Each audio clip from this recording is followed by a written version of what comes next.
I said, the man expected to win. It would be his hat-trick, his third win in 3 years. Pierre Lartigue of France, a man not really known outside France, although he has won the Dakar twice in the last 2 years. It was originally the Paris Dakar, now the Grenada Dakar. And the 46-year-old, born actually in Algeria, not in France, is at home in the Sahara Desert as he is anywhere else. Et de faire ce que je veux, d'être le patron, de mettre la voiture en rallying back in the 70s, became professional in the early 80s. And back in the 70s, the Dakar was something completely different. It's not the professional race it is these days, with millions of dollars spent on teams. But the first real drive that Lartigue got was for the Mitsubishi team.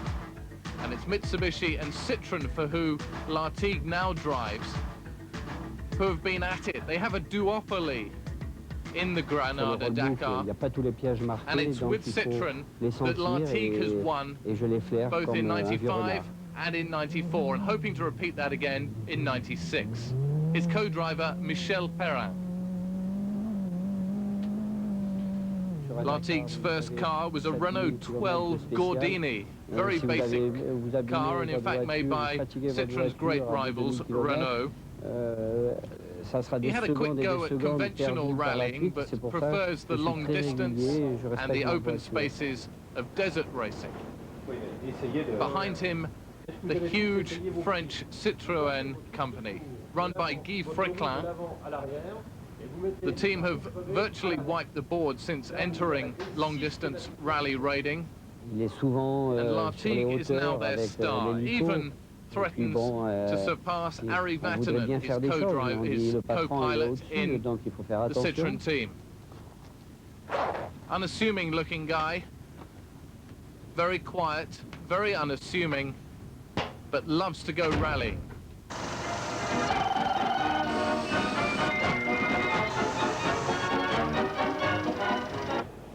Every year, new faces, new gadgets, new bikes, new cars on the Dakar. This year, no different.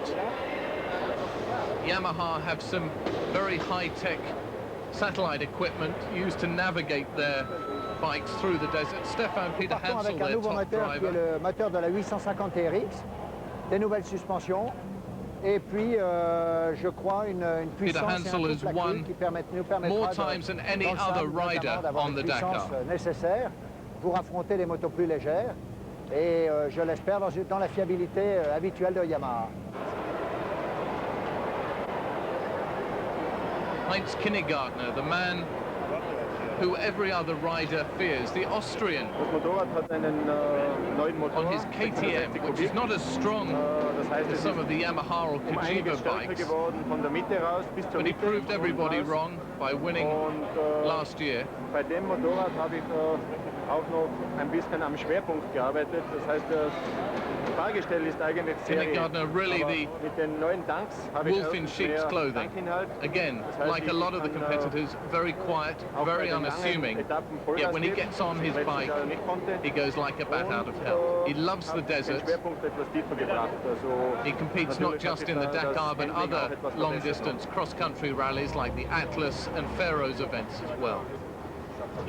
The headline stealers, though, are the cars. We have put spare wheels here on the side of the car, because last year we had sometimes 3 spare wheels behind the rear axle, which means that, you know, it had the hangover effect and made the car somewhat unstable. So now we have a spare wheels here on the sides.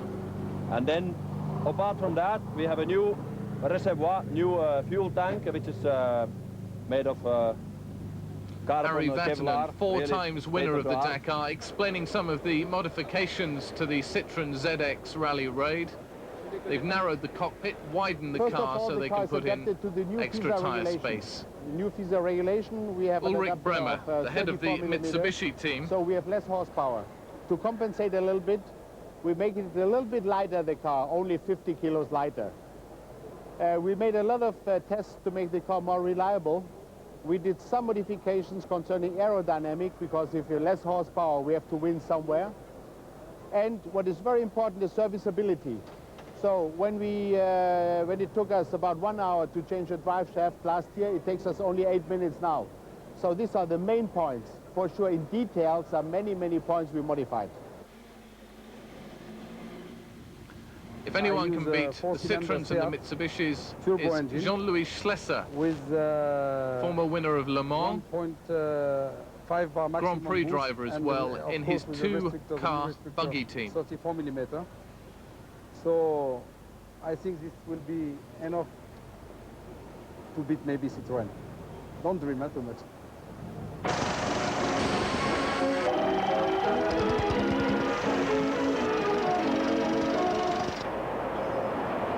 There's always a famous name or two in the Dakar. This year, two, well, almost current Formula One drivers. Bertrand Gachot of Belgium. Basically, if I'm tired, he's going to drive. If he's tired, I'm going to drive. We will not look for the performance aspect. For us, the performance is secondary. And we will just decide when we get there, and we will make, you know, the safest choice. If he's feeling good that day, he should drive. There's no problem. I think. And his teammate Paul Belmondo. Maybe one day one, then the other day the other one. We haven't decided yet what's going to happen exactly.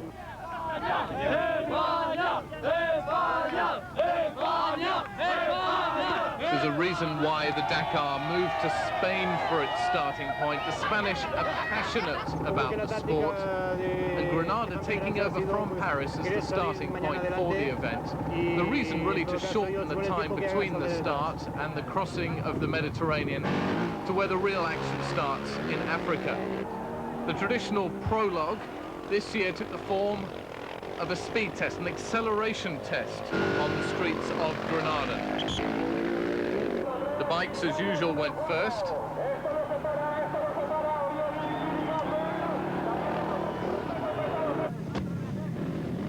Fastest was Jordi Arcarons, ahead of Oscar Gallardo, Kari Tianen, the 5-time Enduro champion from Finland. But really the times meaning very little except for determining who started first on today's first stage. This not a stage, the times counting for nothing except for that positioning this morning. And unfortunately, one competitor not allowed to start. His four-wheel drive buggy determined too dangerous to compete on the Dakar. It's Alvarez of Spain. So this is as close as he will get to the Sahara, the streets Today of was Granada. absolutely fantastic. All the Spanish people are here, and the town, all the town, and all the Andalusia came here. And it's, I think it's a real great success, this drag test. It's the first time, but I'm sure there will be other kind of races like that. Rally organizer and former competitor Hubert Auriol, always coming up with new ideas for this event. People said it was threatened a couple of years ago that it had no future, but now Auriol has taken over. The Dakar is going from strength to strength, more international teams, more international coverage than ever before. Still though, very much French dominated. The Citroën team against the Mitsubishi team, the Japanese based in France for the preparation of their rally raid Pajero. Shinazuka, the Japanese driver, fastest on the acceleration. His teammate Bruno Sabi, second quickest. In fact, the fastest Citroën was way back in 7th. Team orders not to go too fast. And what a sight. 10 o'clock at night by the time the trucks got going. 6 tons, 600 horsepower, four-wheel drive, four-wheel steering. And you hope the brakes work.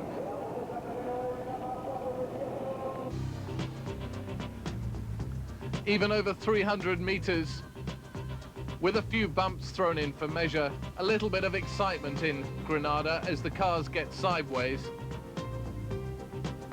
and the trucks get airborne. It looks like something that only the Americans could have dreamed up, and sure enough, the biggest American team ever to enter the Dakar is here with two Hummers. The American Jeep that became famous in the Gulf War, now taken to more peaceful duties, competing on the Dakar. And in according with the rules of the federation, that the second stage will be cancelled. So after the acceleration test late at night in Grenada, the city once ruled by the Moors, who are now the people of Morocco, the rally heads out of Grenada towards Malaga on the coast, on the Costa del Sol. We're planned to have two stages today, but the heavy rain turned the second stage into a complete quagmire and it was cancelled. So the excitement on the first 4-kilometre stage held on a military airfield, Heinz Kindergartner, rally favourite, forgot to put fuel in his KTM motorbike. An unbelievable start to the rally. Given a push by one of his competitors, Kindergartner couldn't believe his bad luck. He floored the throttle, if you can do that on a motorbike. He lost 9 minutes as he refueled, and another minute as he crashes out. Only 4 kilometers of stage, and Kindergartner, one of the world's top motorcyclists, crashes. Kindergartner's still in the event, but he's 10 minutes behind after just 4 kilometers.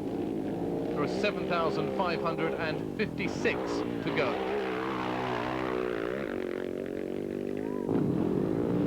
Taking advantage of Kindergartner's problems, first-time Dakar entrant but experienced motorcyclist, Kari Tiainen from Finland, 5 times Enduro champion on a Husqvarna, fastest on today's stage. I haven't decided, but some driver who have strong experience for sure.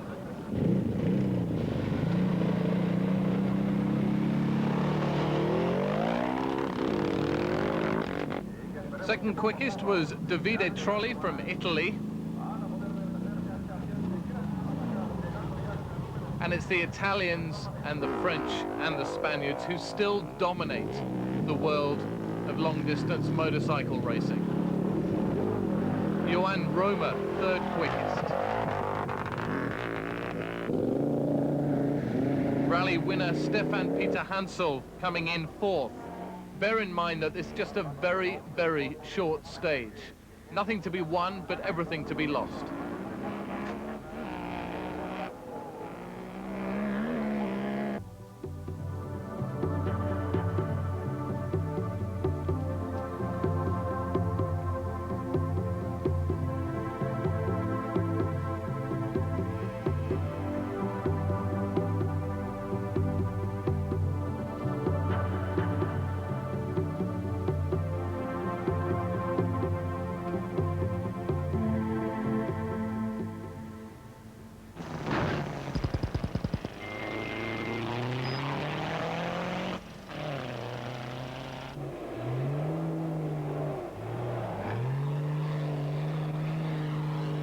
This was last year's Dakar, proof if ever it was any needed that we do get sand on this event. And a memorable one for Thierry Jerome, who became a paraplegic after crashing 10 years ago. Came back to compete in a car. He used to compete on a bike. But disaster struck the Belgian just a few weeks before the start of this year's event. He destroyed his car for this year's rally. But the support of the Belgian press, other Belgian competitors, and his hard-working mechanics meant that Jerome was able to start in Grenada today. And one of his greatest supporters, former Grand Prix driver, Jackie X. For Jerome, just starting the Dakar this year is an achievement enough. If he finishes, he won't believe his luck.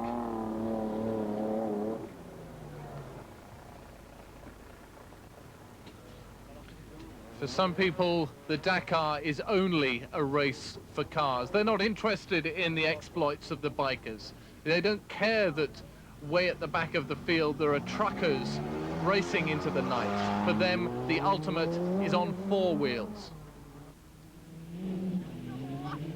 And not many people have the bravado and the wherewithal to take on the likes of Citroën and Mitsubishi, but Jean-Louis Schlesser, who lives in Monaco, who used to race for Williams and various other Grand Prix teams, who won Le Mans, is one of the men who is able to take on the big boys.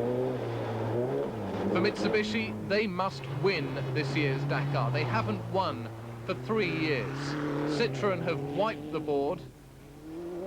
Pierre Lartigue winning for the last 2 years.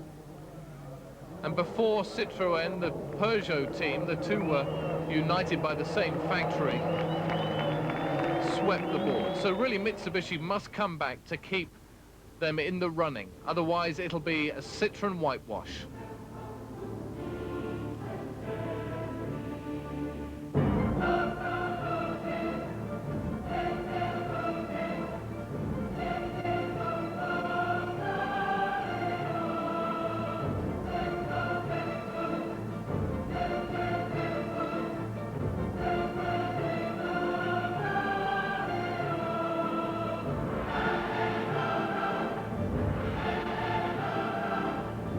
So to put the record straight, fastest on today's 4-kilometer stage near Granada, Bruno Sabi. Second, Pierre Lartigue, 15 seconds behind. All the top drivers chose the wrong tyres, so they were all in the same boat, or the same mud. Jean-Pierre Fontenay, third quickest, Vatanen fourth, and Philippe Womberg fifth.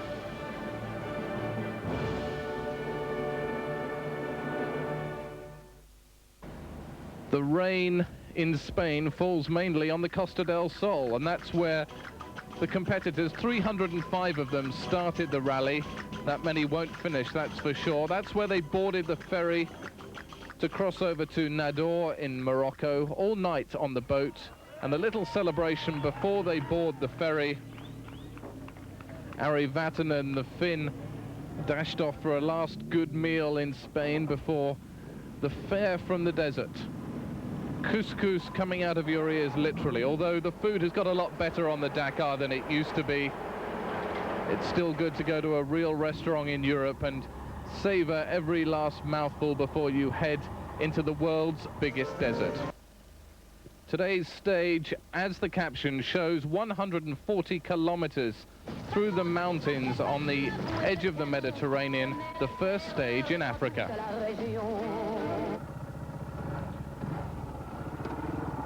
And the major disaster on the first day yesterday was Heinz Kinnegartner not putting enough fuel in his bike to start the first stage. He lost 10 minutes and had everything to make up today. I don't have to wait because this conditions here, the rocky roads, are made for my bike, for my KTM, and therefore I have to give all I have right from the beginning on. Kinnegartner not joking at all, the Austrian giving it all on this first stage, as he predicted. His single-cylinder KTM really proven itself over the last couple of years on the Dakar. He says he's had calls from all the other major riders wanting to ride machines like his. He had to turn them down, he said, otherwise we'd all be riding KTMs, and that's not good for the sport. So Yamahas, Kojivas, Husqvarnas, all sorts of other two-wheeled machinery out in the front of this year's Granada Dakar. Kinnegartner, 10 minutes behind at the start of today's stage, went like a rocket. He was quickest by 2 minutes ahead of Richard Cinq from France. So now only 8 minutes behind. He climbed from 112th position to now 12th overall. An incredible day for Heinz Kinnegartner. Watch out for him the rest of this week.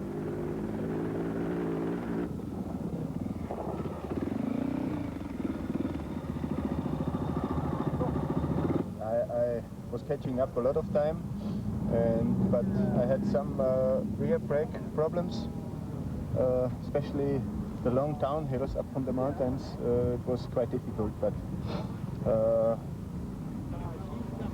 I was going not too hard, not risking having a crash today, and I'm okay. The The master of the understatement, Heinz Kindergartner, and the other riders must be wetting themselves at the thought that he's behind them. L'avantage qu'il y avait pour nous, c'est qu'il n'y avait pas de poussière, donc c'était bien pour doubler les concurrents. Richard Sainz did his best to try and keep up with Kindergartner, but was 2 minutes slower than the Austrian. Sainz now 5th overall. Rally leader, though, is Joan Roma from Spain, lives near Barcelona, riding a KTM, another man who's switched over to the Austrian machine. He could only manage 3rd quickest on today's stage, but the Spaniard on his first Dakar is really relishing these first mountain roads in Africa. It'll all change tomorrow. The sand will start, the Sahara will open in front of them, but this stage, perfect for Joan Roma from Spain. From Finland, Kari Tiainen on his Husqvarna, 5 times World Enduro champion. He loved the mud yesterday, was fastest on the first stage. Not quite so good today. Tianen 7th quickest on today's stage. C'est une étape vraiment technique, c'est comme le rallye de Sardaigne. Pour cette moto, c'est très dur à conduire, mais j'ai pris un bon rythme. Eddie Orioli from Italy, still riding a Yamaha, although apparently he too called KTM after one of their machines. And further down the order, the excitement, not something you want to participate in, but to watch. Luckily, number 91 escaped unhurt. Carlo Di Gavado from Chile, really showing what these bikes can do. You wait till they get into the sand, though, in a couple of days' time. They'll be up to the bottom of the engine in sand.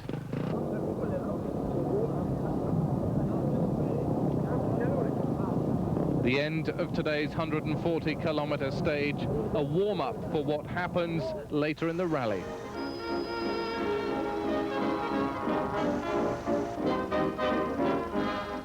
Je voudrais citer Raymond Loiseau, qui va prendre le départ de son 50e rallye raid. À titre de remerciement et au nom de toute l'équipe... Hubert Oriol at the gathering at the start of this year's Granada Dakar in Spain, honouring Raymond Loiseau, competing this year in his 50th long-distance rally raid, his 15th Dakar, and they've waived the entry fee for the policeman from Paris, whose normal job is to escort French presidents and to keep the Parisian traffic flowing.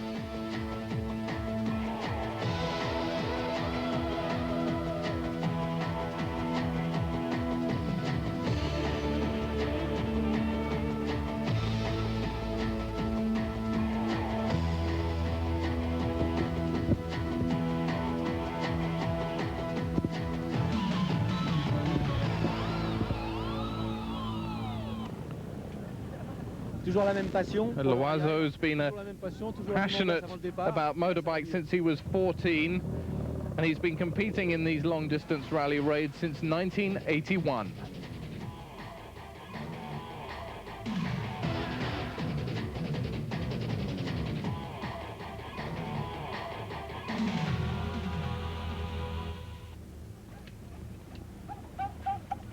A familiar sight on events like this. The co-driver changing the wheel. This is Michel Perrin, co-driver to Pierre Lartigue, winner of the last 2 Dakars. Out with the jack, pumping up the Citroën ZX Rally Raid and changing the tyre. Same problem for Bruno Sabi, had 2 punctures on today's stage, lost his overnight lead. Sabi dropped down to 7th overall. Lartigue managed to keep 2nd place on today's stage and is 2nd overall.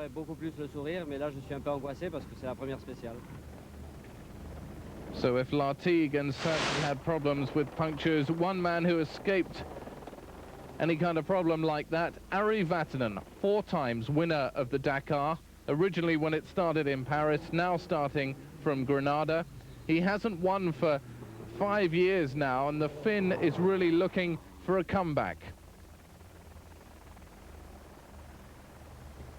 As he passes one of the Mitsubishis on the hairpin turns in the foothills of the Atlas Mountains, these drivers said how the trucks could follow them an hour or two behind on these tight, twisty roads. They had no idea. But Vatanen quickest on today's stage, quickest overall, and he's back in charge at the front of the Dakar. Vatanen used to take with him as a mascot a soft, cuddly lion. He doesn't take it anymore, and he hasn't won since he did have the mascot. So he's wondering whether maybe he should employ the furry friend again in the future. But he says he's not at all superstitious. That we'll have to wait and see. Vatanen at home on these tight, twisty curves. He said it's a bit like one of the stages in Greece's Acropolis rally. So Vatanen quickest today, Pierre Lartigue second quickest, Kenjiro Shinazuka of Japan third quickest, Philippe Vomberg replacing Timo Salonen in the Citroën team fourth quickest, Salvador Servia also in a Citroën fifth quickest. So Citroëns and Mitsubishis dominating at the front. C'était vraiment conducible, sinueuse, mais pas une fois. And Harry Vatanen showing his command of the French language, saying that it's not too difficult a stage, quite easy, very smooth and quite flowing. Perfect for the flying Finn. 2:09, Thierry Delaverne in the Nissan, the quickest car other than the Citroëns or Mitsubishis. Dominique Houzio, his teammate, 2 places behind. Delaverne 9th on today's stage, 9th overall, and Houzio, his teammate, 11th. 2:02, Bruno Sabi, the bodywork flapping at the front of his Mitsubishi Pajero. That's after he had the puncture. It ripped the bodywork, but the car continued without problems. Sabi and his teammate Dominique Serres stopped to replace the tyre. They can do it in about 4 minutes.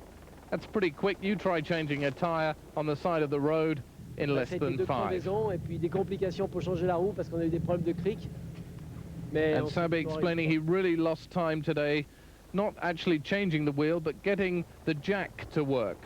They carry just one jack to lift the car up. The cars don't weigh that much, but when there's only 2 of you, it takes a lot of effort to get it off the ground. The eye in the sky, Hubert Auriol in his flying helicopter. It's the only way he can follow the event properly, and today he really needed that helicopter. An accident at kilometer 79.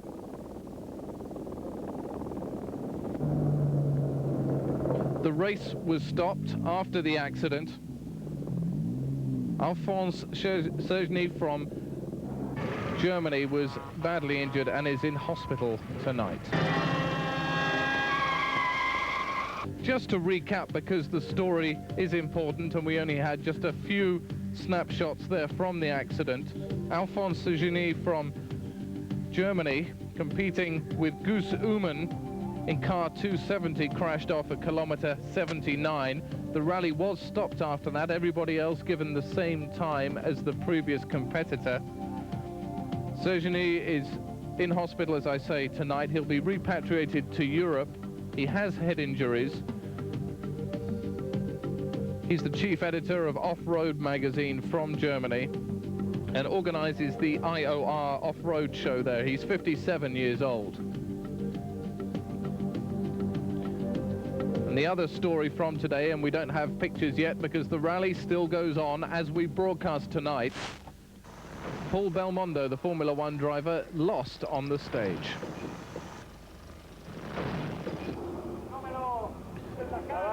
The retirements start very, very early on events like this. One of the Sanyongs went out very early on in the rally, actually on the first stage.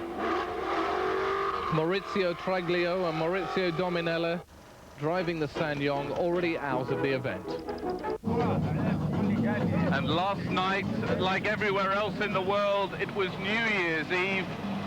But in the Granada Dakar, not everyone celebrates. Work to be done, and then the partying at midnight in the Sahara Desert.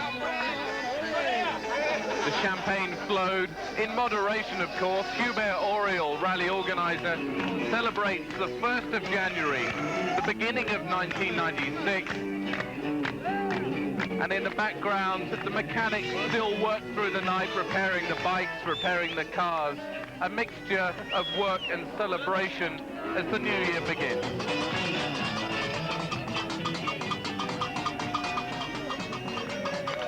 Bonne année, bonne chance, bon travail. Un bon point, 1, 2, 3.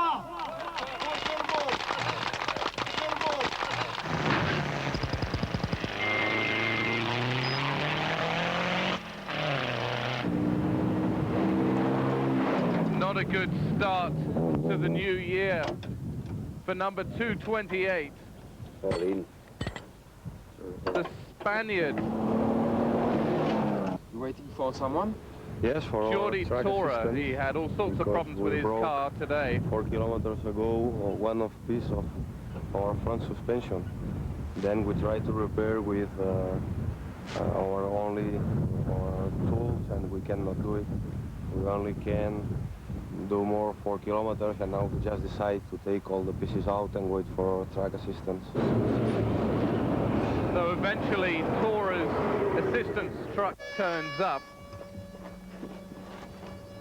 only to find it has more problems than the car it's meant to assist. The brakes are overheating, they're hardly working at all, and on the mountain roads in Morocco, not a good thing to have happen. Clock ticks by, and Torra, all he can do is try and fix the car to get it to the finish, and a hard overnight, making the car in 100% condition for the rest of the rally. A story of hard luck already on the Granada Dakar.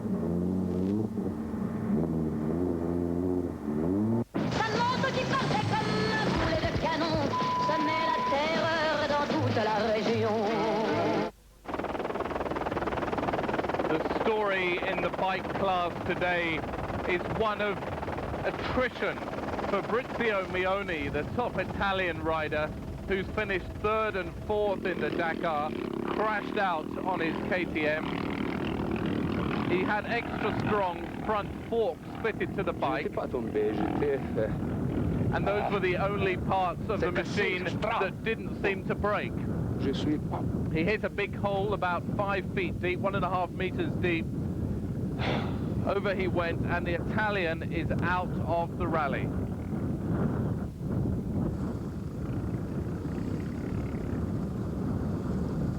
Bent and twisted at the bottom of a ravine. One of the fastest riders in the rally, out on day 3. The rate of attrition will get only worse from here on as the conditions get worse. The temperatures go up. It's been 25 degrees today in northern Morocco, which is a record temperature for this time of year in this part of the world. Ciao. Ciao says it all. Mioni out of the Granada Dakar. Happy New Year from Heinz Kinnegartner, down in 12th place at the start of today's stage, still with it all to make up. But Stefan Peter Hansel just that little bit quicker. Peter Hansel's won the rally 4 times. The Frenchman from central France knows that he really has it all to do on his Yamaha, competing against the might of the KTMs, the new wonder machine on the Dakar. Peter Hansel finishing an amazing 3 minutes 55 seconds quicker than Johan Roma, number 26, who's been leading the rally up till now, but the rookie beginning to show his inexperience as Peter Hansel not only wins today's stage, but takes the lead in the rally. His lead now 1 minute 11 seconds ahead of Roma. Thierry Magnaldi on the KTM behind him, 4.5 minutes behind. Peter Hansel did have problems though today. Les galères recommencent. J'ai cassé une durée de d'essence. Et donc j'ai pas vu toute Not l'essence as est bad as partie. the problems that Richard J'étais à 5 Sainz km de had with l'arrivée. fuel flow.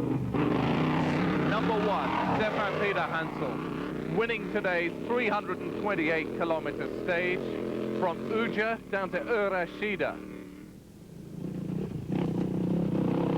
Close behind him, Heinz Kindergartner. Third on today's stage behind Roma. And Kindergartner moves up to fourth overall.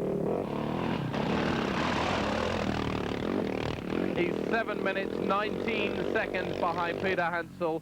He's closing that 10-minute deficit he had 2 days ago, day by day, minute by minute, and it won't be long before Peter Hansel has Kindergartner in his rear-view mirrors, large as life, the Austrian going flat out. It's going to be a great race all the way to Dakar. Doing a little wheelie, Kindergartner not doing it for show, he's going flat out on this stage. En fait, ça s'est bien passé puisque je partais en 6e position et au bout d'une centaine de kilomètres, a good start to 1996 for Peter Hansel, taking the lead in the Grenada Dakar, and he likes to control from the front. Ce qui me surprend et ce qui me fait plaisir aussi, c'est que dans la piste très technique de la fin de la spéciale, j'ai réussi à suivre le rythme de Kindergartner avec une moto qui est un peu plus encombrante dans ces parties de piste very rocky, and he almost went into the same hole that trapped Mione. Joan Roma from Barcelona. He salido bien, he alcanzado a Sainz Kini y hemos ido juntos the start was good for him. Kini se ha perdido, nos hemos perdido. He caught up with Kindergartner and Sainz. Peter Hansel. But Roma really showing his mettle on his first competition in the Dakar. He venido yo y Kini toda la carrera detrás de Peter Hansel. Luego al final Kini ha pasado a Peter Hansel y ha llegado aquí primero, pero Peter Hansel, bueno, ha ganado supongo hoy. Y bueno, yo he tenido la suerte de seguirlos a ellos porque hoy era un poco difícil de navegación. Y yo la navegación no bien, ¿no? And apart from Peter Hansel at the top of the leaderboard, it's KTMs all the way down to 7th place. Thierry Magnaldi explaining that today was a day without rhythm. Some fast sections, some slow, very technical, difficult to get into a rhythm all day.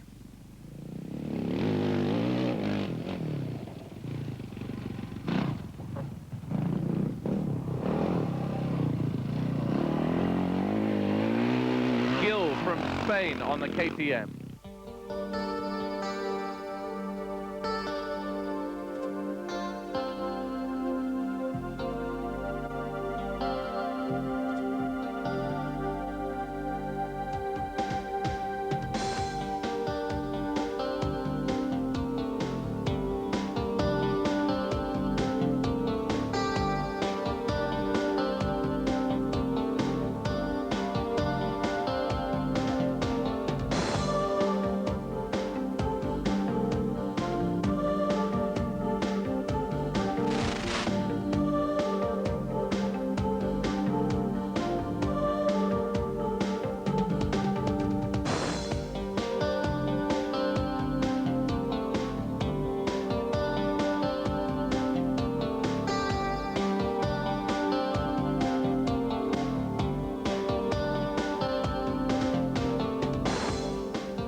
The portrait today of a man with 30 broken bones in his body. Georges Jobé from Belgium. Je sens un petit peu dans les jambes et dans les bras quand je tape à fond, mais bon. A man with more metal in him than the $6 million man or the Terminator.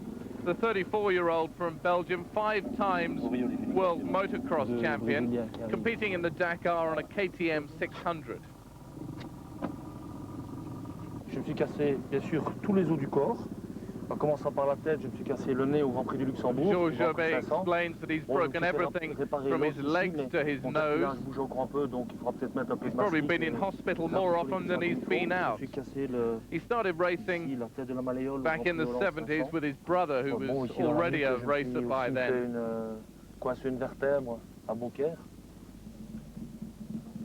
He's broke even his chin, his thumb, his arms. Jobé not doing too badly on today's stage. He was 11th quickest and 11th overall. puis voilà, bon, j'ai eu beaucoup de He was the succès dans ma vie youngest professionnelle au world niveau du championnat motocross du monde. champion at J'ai gagné beaucoup de grands 19, prix, j'étais 5 fois and the most champion du monde. recent win he had Et in bon, si un motocross jour je peux gagner le Dakar, tant racing mieux, was mais en tout cas aujourd'hui ce n'est pas, 3 years ago le cas.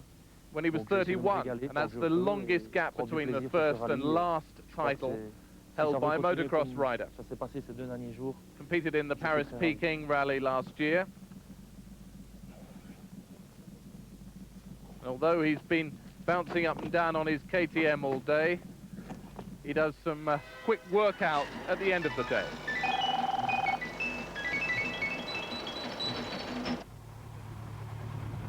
Ari Vatanen, the man leading overnight, the Finn from Tupavara, now lives in southern France and in Monaco.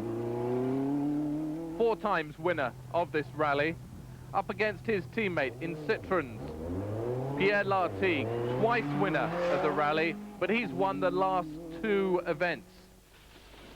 So in theory, Lartigue possibly the favourite, but Vatanen leading this morning and determined to lead tonight.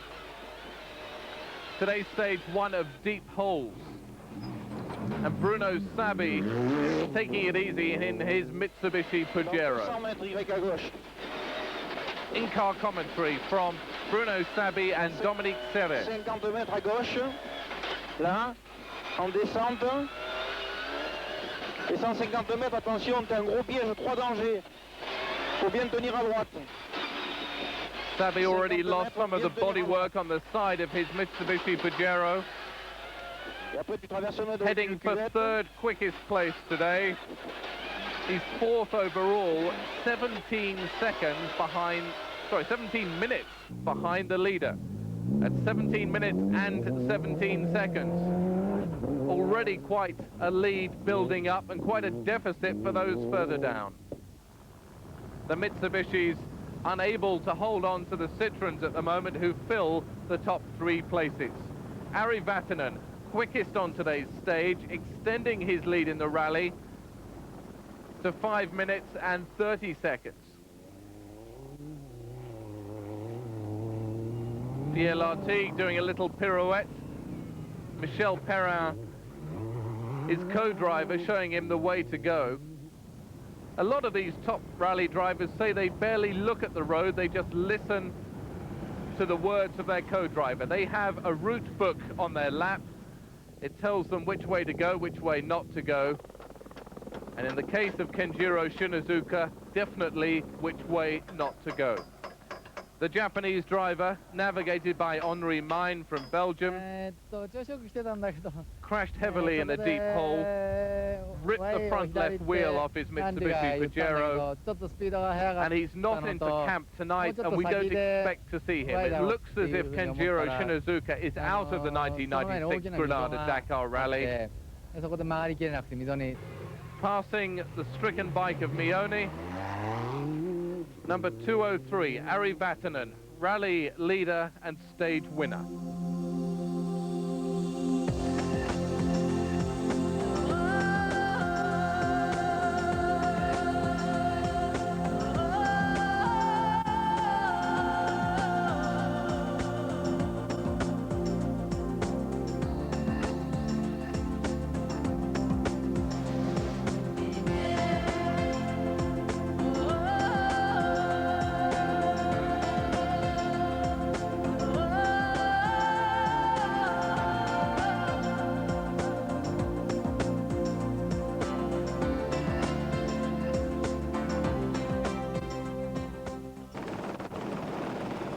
In the trucks, it's the mighty Kamazes from Russia out in front.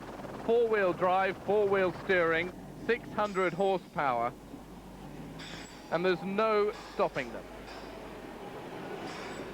402 is Moscovich, Kuzamin from Baga-Diventov.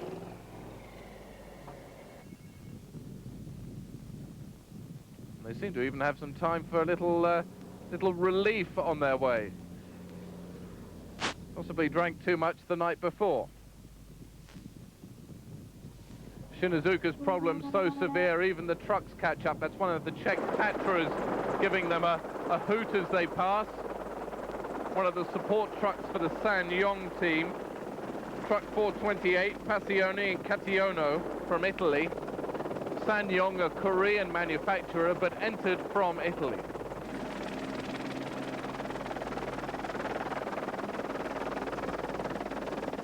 And on the left there, one of the two American Hummers competing in the truck class. They didn't know where to put the Hummers. They look like a car, they weigh like a truck. They go about the same speed as a truck as well, so it's in the truck class that they've been put. And they're having a great time, really getting used to the Dakar. It's their first time competing in one of these long-distance cross-country rallies. They're used to the Baja 1000 in America and the Score racing series, the desert racing series in the States. And look at that American flag. They're proud to be American and having a great rally.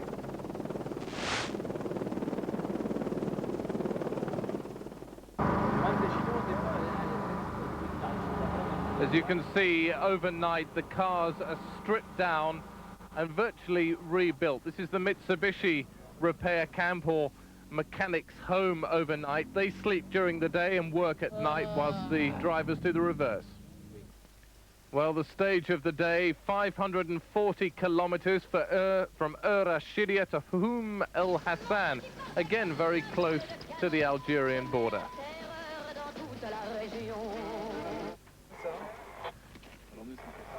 And a day of attrition, not just for the machines, but for the men as well. Johan Roma and George Jobé, two of the rookies on the rally, injured after crashing. Roma hit a big hole. He's not used to the long distances of the Dakar.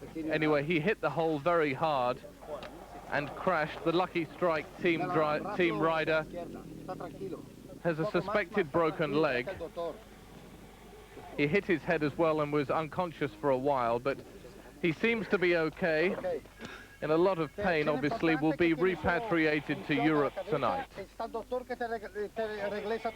It proves that however good you are as a rider, when you come to Africa, anything can happen. Roma, an accomplished enduro and motocross rider. Jobé, 5 times motocross champion of the world. This is Georges Jobé, the Belgian rider. The reason for his accident, a child ran out in front of him and he had no option but to crash to avoid hitting the child. This is something that the rally organisers try to avoid. Very few stages go anywhere near villages or towns. But Jobé, briefly unconscious, otherwise unhurt, but will be repatriated, like Roma, to Europe for further medical attention and to be on the safe side. Now, in the meantime, the unbelievable progress of Stefan Peter Hansel of France, the man who's turned this rally into his own, going at speeds that none of the other riders could even touch today. Heinz Kindergartner said at the end of today's stage that Peter Hansel was in a league of his own and he didn't even dare try and keep up with the Frenchman on the Yamaha.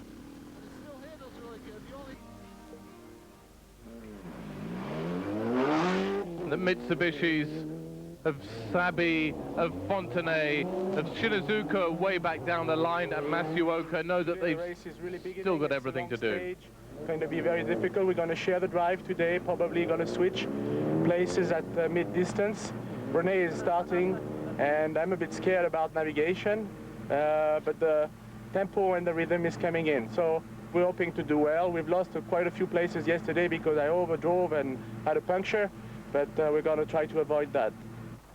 That was Patrick Tombe, former Grand Prix driver, drove with McLaren and Ferrari and the Haas team as well. Now teamed up with René Metsch, 3 times winner of the Dakar, back with Porsche and various others in the early history of the event.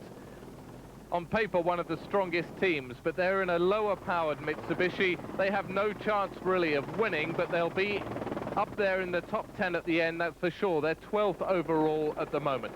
But up at the front, Ari Vatanen still going strong, leading today.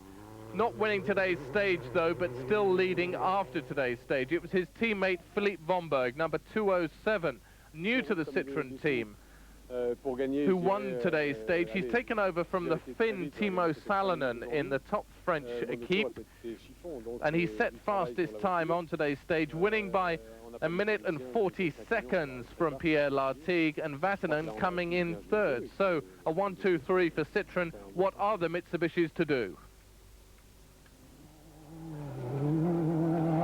2:01, Pierre Lartigue, second overall in the Granada Dakar, flipping his Citroën ZX Turbo left and right, flooring it, four-wheel drive, 400 horsepower, an amazing machine. Lartigue had 1 puncture today, Vatanen had 2, Womberg had none, and that's why Womberg won the stage. Each puncture costs about 4 minutes.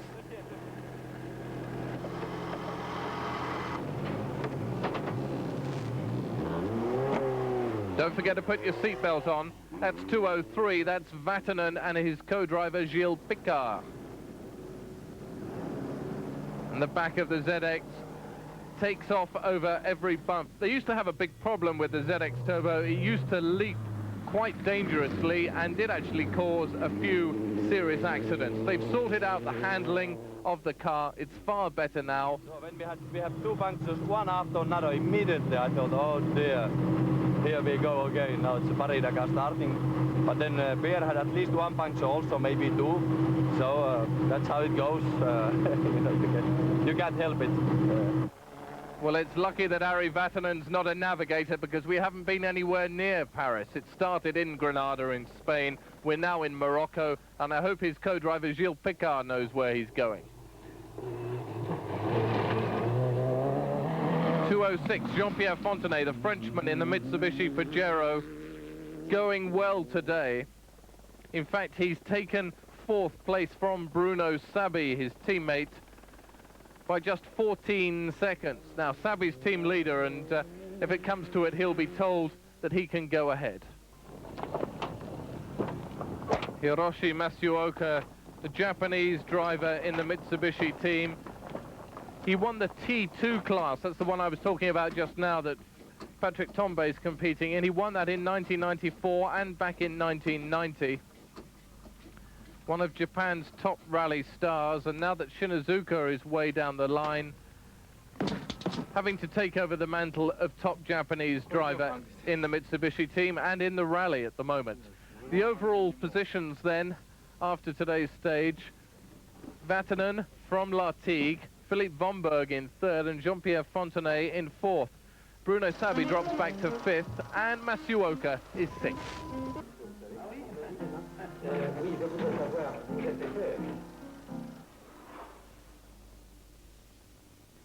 Jean, welcome. Jean Hornin, you're the chief of television for ASO. What exactly does that mean? What is happening during the year is that ASO, which is Jean-Claude Skilly company, organizes a number of events, including this one, the Granada Dakar, and also cycling events like the Tour de France, among the most prestigious, or Paris-Roubaix.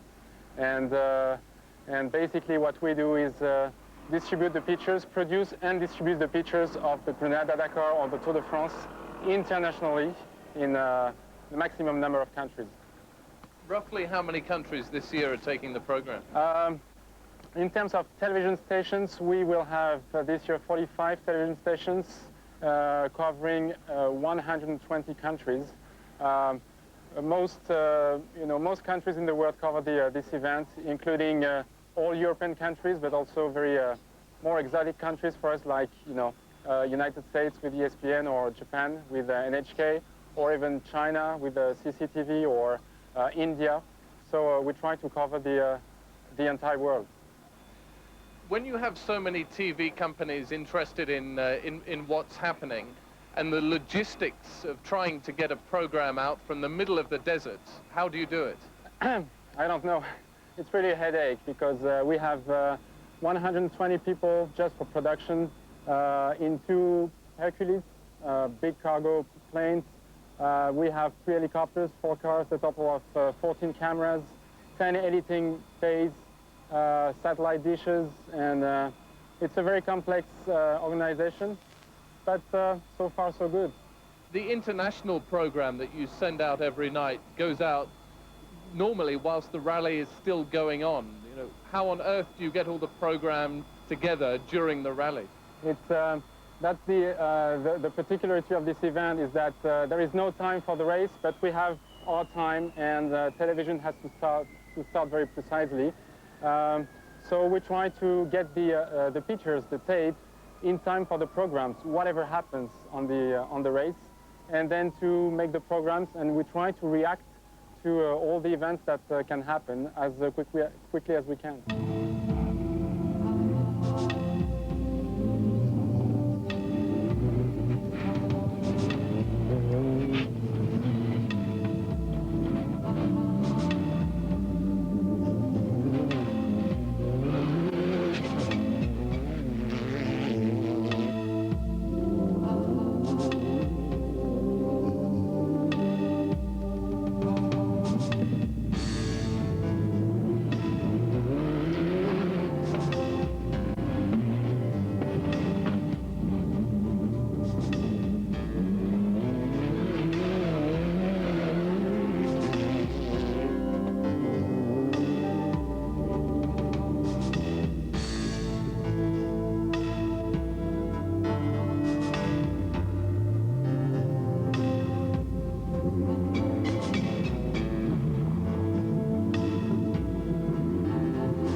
C'est génial, c'est super, c'est génial.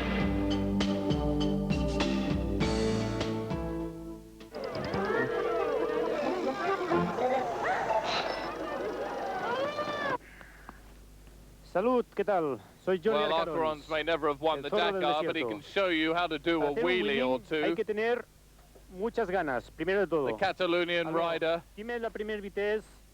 shows us through the principles of a wheelie. Lots of power, a low gear, and just pull the wheel up.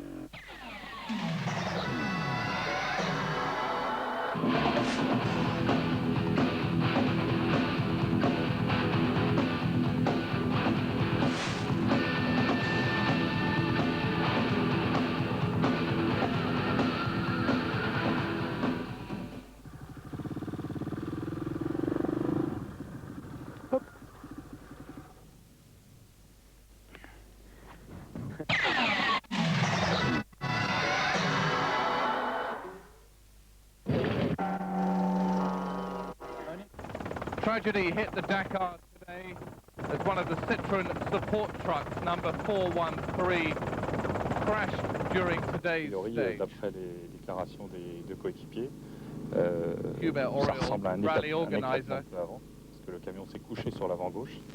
explains that the truck went off the course. Le camion Citroën avait quitté la piste à 300 ou 400 mètres de la piste. Effectivement, il y avait And there was a problem with one of the front tires just before the accident. The accident resulted in the death of Laurent Guéguin, a French driver driving a support truck for the Citroën il fallait team. reprendre impérativement la piste principale et il a The tiré tout droit. Frenchman was killed instantly. His two co-drivers survived and have been repatriated to Asmara. Je pense pour l'instant on peut rien dire. On peut rien dire. Je pense que malheureusement le camion a brûlé. Son pilote est malheureusement resté coincé dedans, donc pour l'instant on peut rien dire. Oriol explains that the truck caught fire and the tragedy affected everybody very badly back at Asmara. Pascal Loudenau and Vincent Baudin return unscathed after the tragedy in the desert.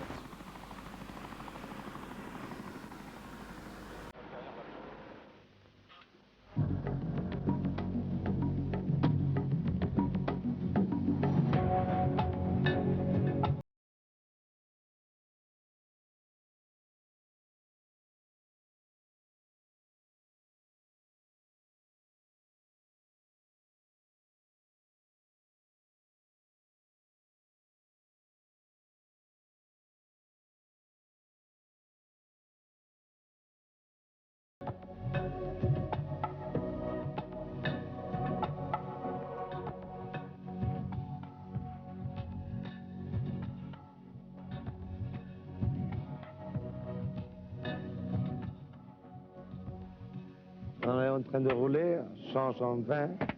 La voiture elle a glissé comme ça, on a pris un talus. Yesterday, even the Sahara had its victims.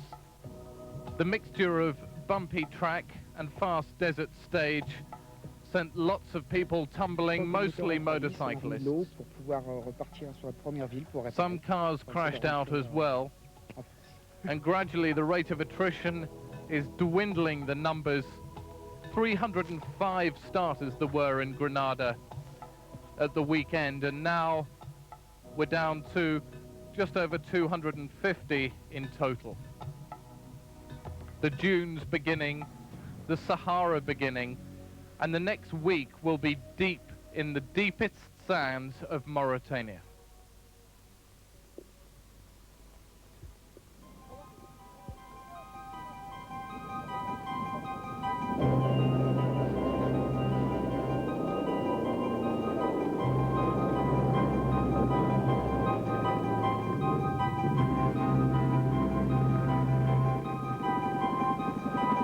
Drove 200 kilometers on the piste in the dark, which was exhausting, absolutely exhausting. It's 1 o'clock in the morning, and we've got to go again at 5. I don't know whether I can get up the energy to do that or not. The pain of the Dakar. Clean the air filters, check the oil, go to bed. It's the middle of the night, and the stragglers come in wee into the small hours. It's 1:30. 1:30 a.m. And you just finished your work? Well, I got my other hour's work, and then we'll be done. That's Tom Womberg, multi-millionaire from Chicago. And some of the French competitors really know how to do it. That's a 1988 bottle of Saint-Emilion, and even though it's the middle of the night, they're going to savor every last drop. You don't go to sleep? I have to go to modification check. I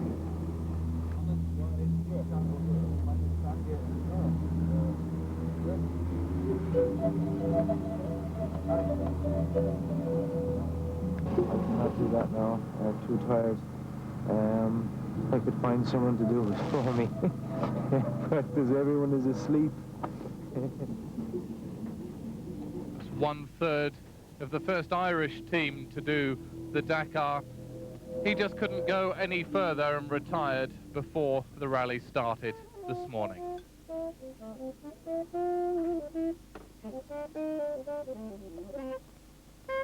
Even though they work way into the small hours as well, the doctors that follow the rally and unfortunately had so much to do get a chance to celebrate and have a good time as well. This is Hubert Rocher in charge of the Fidelia Assurance medical team. He's from Bordeaux, and every night they celebrate the fact they're in the Sahara with some typical product or produce from the Bordeaux region.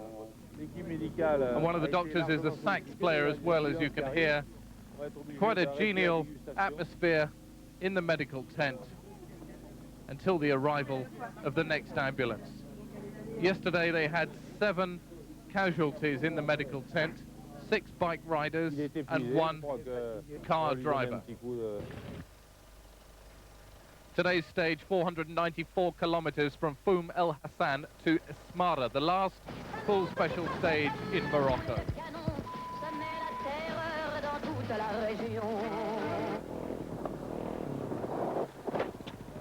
The motorcycle class, that's Marc Troussard, number 85, crashing on these painfully difficult stage today. The undulating tracks throwing the motorcyclists left and right. The Frenchman has injuries to his back and he's lying there in obvious pain.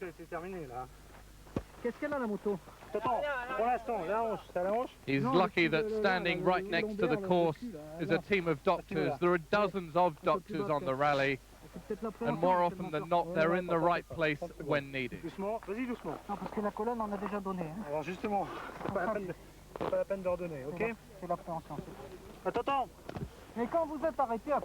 Troussard 85 just goes flying over the handlebars of his bike. He's riding a Yamaha, and luckily it seems as if he's not too badly hurt. Ça existe sur le Dakar, c'est les miracles, c'est normal. He said, I only exist for the Dakar, it's a miracle. He says that I'm all right. He looks as if he's going to even continue. And off he goes, Marc Troussard, hero of the day.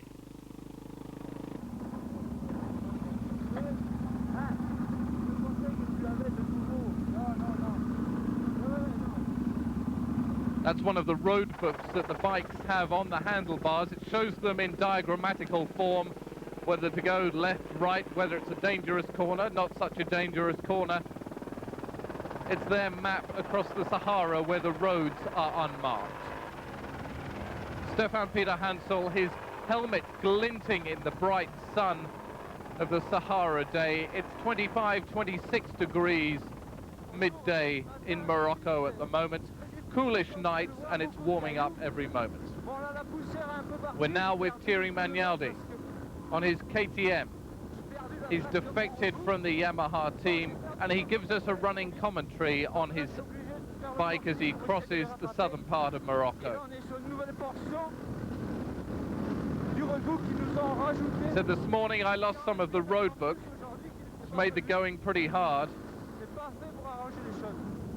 Je recommence à avoir la poussière devant, donc c'est qu'ils sont plus très loin. C'est que mon attaque est bonne, je pense. Bah, plutôt mon rythme. Trying to keep up a rhythm, the dust blowing off the back of his KTM. Thierry Magnaldi giving us a taste of life on the Dakar.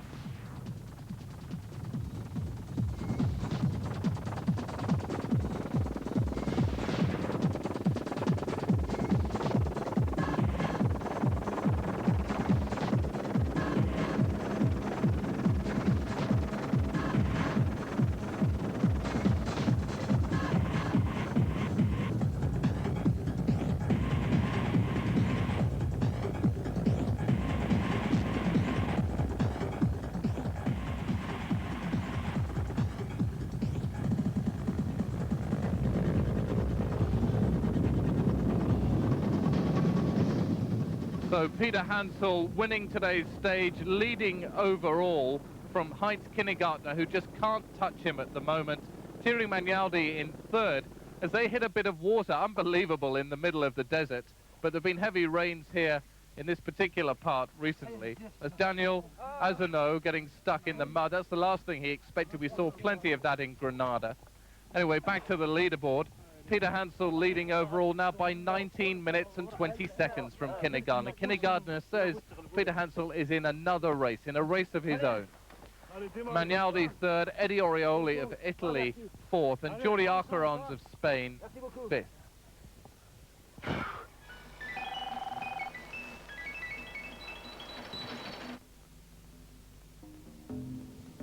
The mirage on the horizon. And if it's at the front of the rally, it's the Citroëns. The Mitsubishis just can't touch the French manufacturer at the moment. And leading the rally is Ari Vatanen of Finland.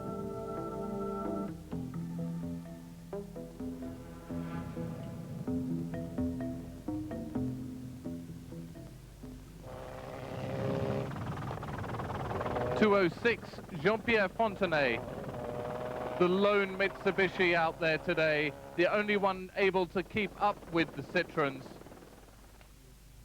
Fontenay third quickest on today's stage, co-driven by Bruno Musmara, both French, both competing in the Japanese Mitsubishi, built in France, but as yet unable to touch the Citroëns. Ari Vatanen said at the end of today's stage, it's quite disappointing that he's not getting more competition from the Mitsubishis, although he's quite happy that Citroën are doing so well. 203, the Finn, Vatanen, lives in Monaco, originally from Tupovara on the border between Finland and Russia, the former World Rally Champion in 1981, 4 times winner of this rally, but he has not won any rally since 1993. That was the Hong Kong-Beijing rally, and even he will admit it was a masterminded effect. The team that he was driving for organized his win. There was a a chance of 3 of them to win, and Vatanen got the long straw. And the last win he had on the Dakar was back 4 years ago. 2:01, Pierre Lartigue of France, winner of today's stage. An incredible 49 seconds ahead of Vatanen, who started in front of the Frenchman. Lartigue, though, managed to find a better route, although Vatanen had passed him earlier on when Lartigue had a puncture. Today, a story of many, many punctures. You see here, as one car passes another, you go off the track, and off the track, the stones are even sharper than they are on the track. That's Delaverne and Kleinschmidt. Jutta Kleinschmidt, she's gone from motorcycle to Mitsubishi, from Mitsubishi to Schlesser buggy, powered by Seat, the German test driver for BMW, driving the Spanish-powered buggy prepared by Jean-Louis Schlesser, winner of the Le Mans 24 Hours and former Grand Prix driver. Bruno Sabi, the Frenchman, former winner of the Dakar in the Mitsubishi, had no option but to go flat out today, even though the stages are bumpy. And look at the way his car takes off. 1, 2, 3, 4, 5 rolls for the Mitsubishi driver. Bruno Sabi and Dominic Ceres quick out of the seats. He must have virtually taken his seatbelt off before they landed. It looks as if luckily they're okay. But look at the damage to that Mitsubishi Pajero. The tail gets light, over the car goes 5 times. Bits of bodywork flying everywhere as the nose digs into the sand. The wheels come off. That Mitsubishi looks as if it's going nowhere fast. Disbelieving, Dominic Ceres surveys the scene. 2:07 at Salvador. Servier, Philippe Bomberg turn up. They see what's going on. They see that Sabi and Ceres are okay, but the damage to the car is incredible. Une bosse et puis que ça part en tonneau et que ça dure longtemps quand même. Puis quand ça s'arrête, eh ben, on est satisfait d'être en état et on réalise vite qu'on a perdu la course, quoi. Sabi explaining basically what happened, but we saw it for ourselves. He got out of rhythm and the car took off, and then he was in trouble. It's all about rhythm. It has been for the last 2 days. Once we get into the desert, it'll be about taking the right route, but today about keeping the right speed at the right time. And these bumps that we've been looking at from the air, deceptively smooth from the air, but apparently on the ground, each bump is a meter or so high. That's about 3 feet. And it doesn't just end smoothly, it's each time it's a cliff. And you get out of rhythm and you see what happens. Ceres has a look at the damage, but even the world's most optimistic person would say their rally is probably run. They'll have to wait for the support trucks behind them to turn up, see if some kind of temporary repair can be made. And Sabi, who sits on the sand that isn't to be the venue for a win this year, can only but hope what might have happened. Patrick Tombe, the Grand Prix driver, passes. One of the Gecko team from Germany, the Mitsubishi Pajeros, pass. The T2 class cars, slightly less powerful than the T3 class Citroens, Mitsubishis, and the like. It's like a plane carving a vapor trail across the sky, except this is a Citroen carving a dust trail across the Sahara.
Well, if you think the competitors in the Dakar this year are brave, let's go back to 1925 and an expedition Citroën launched in Africa called the Croisière Noire, basically the Black Crossing.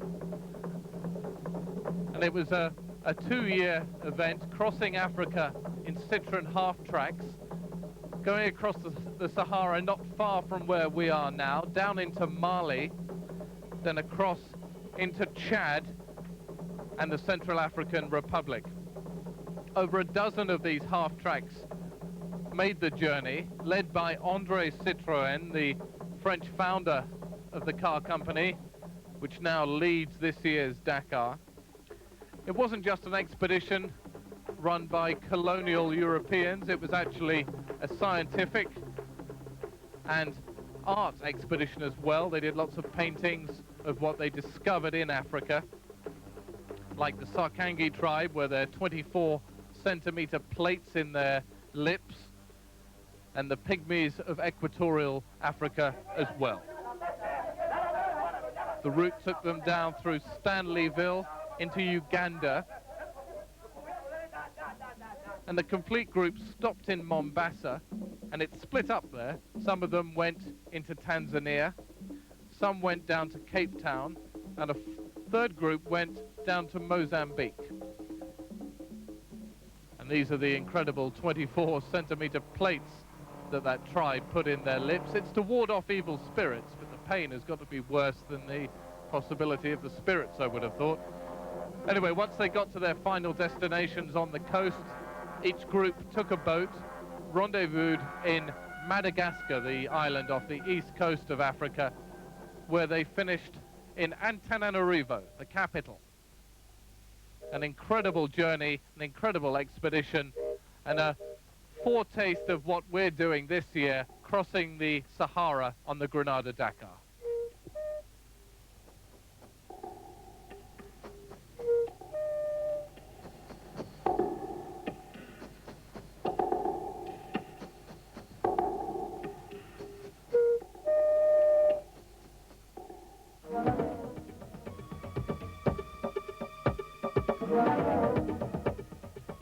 There you see the map. That's where they split up from Mombasa, Dar es Salaam, down to Mozambique, and across by boat to Antananarivo. An amazing place, Madagascar, and an amazing place to finish the Croisière Noire. 1 minute's silence for the death of Laurent Guéguin, support driver for the Citroën team. His truck crashed on yesterday's stage, caught fire very, very quickly. Guéguin was unable to escape from the cab of his truck and perished in the flames. A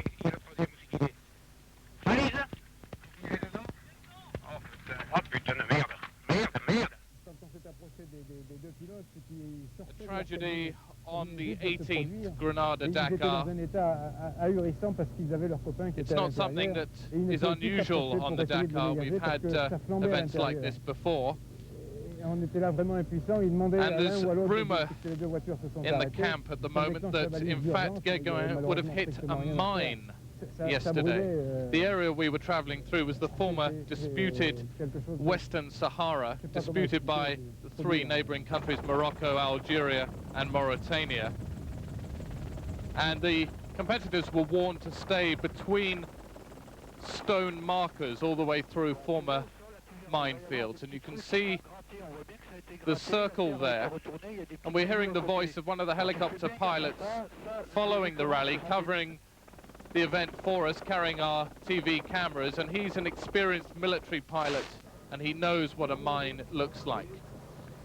Now, the story from the rally organizers is not exactly the same. Roger Kalmanovitz, who's the foreign minister for the Dakar, says that he has it on good authority from the Moroccan military that there are no mines in that area and there's no way that they could have hit a mine.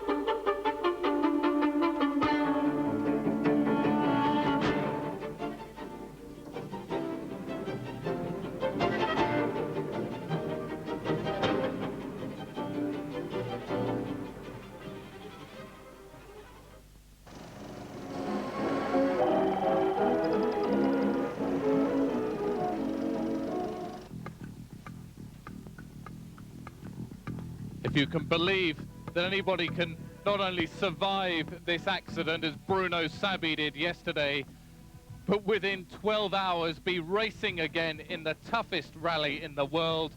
Just watch how the Mitsubishi team put that Mitsubishi Pajero back together again. Yesterday afternoon, Bruno Sabi, the Frenchman driving for one of the top teams in the event, barrel rolled 5 times in his $500,000 300 horsepower Mitsubishi Pajero. It looks from the air as if he'd written that machine off. But with the use of a hammer, a few screws, a few basic repairs, and a lot of luck,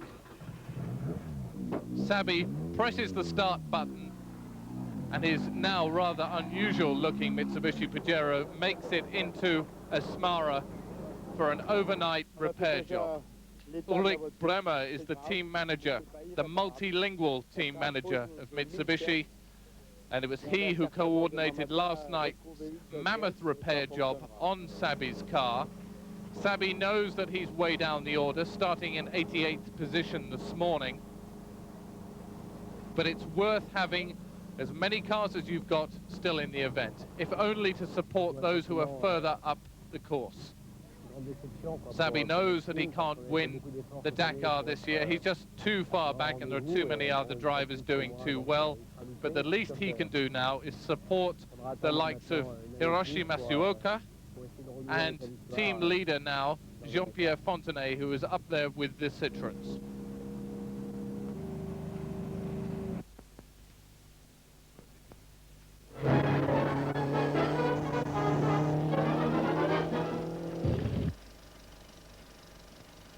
Today's stage, 603 kilometers from Asmara in southern Morocco to Zouarat in Mauritania. It's the first border crossing for almost a week. A change in lifestyle, a change not in pace, that's hotting up every minute. But Mauritania, one of the poorest countries in the world, a lot of tradition still here, and it's where the old meets the new.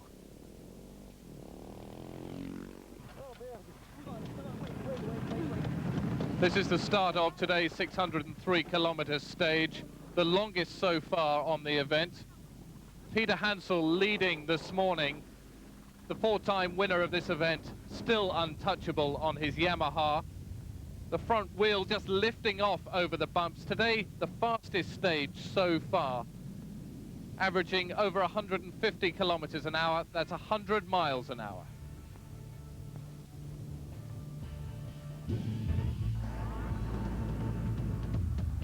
And the border between Morocco and Mauritania, a series of deep holes and high walls. This area, don't forget, still disputed by a couple of neighboring countries. The United Nations are down here keeping the peace, but the rally blasts through. Peter Hansel leading first, but he gets into trouble at the end of today's stage. Close to the end of the almost 400-mile leg across from Morocco into Mauritania, Peter Hansel takes a wrong turn. Now he's within literally 20 or 30 kilometers of the finish line, of the checkered flag, if you like. He takes a wrong turn, at which point his fuel pump causes all sorts of problems.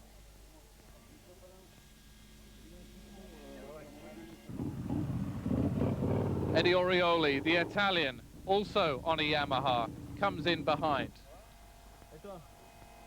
On a bien fait de prendre un peu d'avance jusqu'à l'essence. Après, ça va pas être évident. Peter Hansel fills up with fuel. Eddie Orioli does the opposite naturally.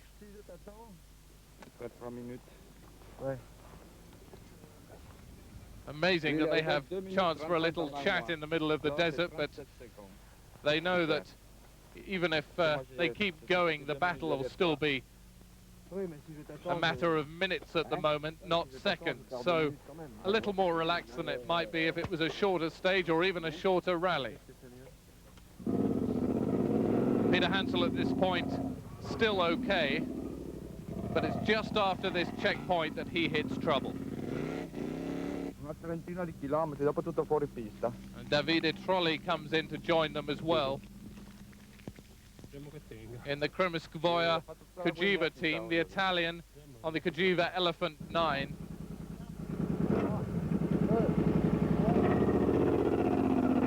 Trolli set second fastest time on today's stage. I was following the test and this was a car. Heinz Kindergartner of Austria comes in to fill up with fuel. I would say.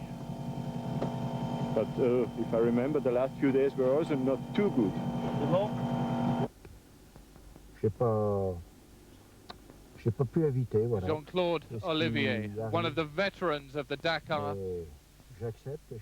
out of the rally after having an accident this morning. Luckily, he's okay. Hubert Auriol, after a traumatic day yesterday, picking up the injuries sustained by his competitors, relieved to find Olivier okay, and will fly him back. I was going into this race with a lot of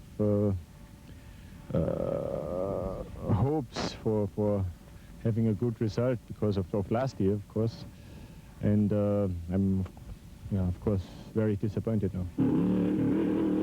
The story almost telling itself there. Heinz Kindergartner dramatically out of the event today. The engine on his KTM blows, leaving Peter Hansel, if he wasn't just about to have problems, in the lead. But Peter Hansel, as I explained just now, took the wrong turn. Then he had fuel pump problems, and he's lost his lead as well. It's so current, we don't know how much time he's lost at the moment, but Eddie Orioli is the new leader in the motorcycle class. He won today's stage. He's now leading overall from Jordi Arcarons and Davide Trolli. Thierry Magnaldi is fourth overall from Oscar Gallardo. Vatanen, the flying Finn from Tuppavaara in eastern Finland, started today in the lead with over 4 minutes ahead of Pierre Lartigue, his Citroën teammate, heading off the final tracks of Morocco at kilometre 360 today. The tracks finished and we're out into the wilderness. The first off-piste stage of the day, of the rally even.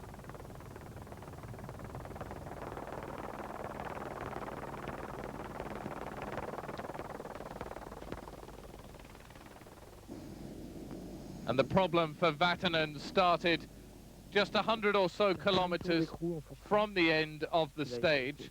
He got a puncture the front right wheel on his Citroën ZX Rally Raid. And that's not normally a problem. They carry 4 spares in the Citroëns now after they'd used to only carry 2, but when they got 3 punctures, they then had to wait for the fast support vehicle. So now they carry 4. But that hasn't helped Vatanen because they can't get the wheel off. And they're stricken in the middle of the Mauritanian part of the Sahara. Vatanen decides to continue just on the rim. He's left the rubber behind. He can't get the wheel off. In the deep sand, it doesn't matter too much, although it slowed him considerably. I mean, normally he'd be passing bikes as quickly as that bike just passed him. And to be passed by Jean-Louis Schlesser and his buggy is a bit of an insult for the Citroëns. Schlesser doing pretty well now. He was 8th on today's stage. He's 7th overall, the former Grand Prix driver and Le Mans winner. But the Mitsubishi's finally having a good day today. Jean-Pierre Fontenay setting fastest time on today's stage. The Frenchman who traditionally held the fast support driver status in the Mitsubishi team winning today. This is actually Bruno Sabi in that rebuilt Mitsubishi.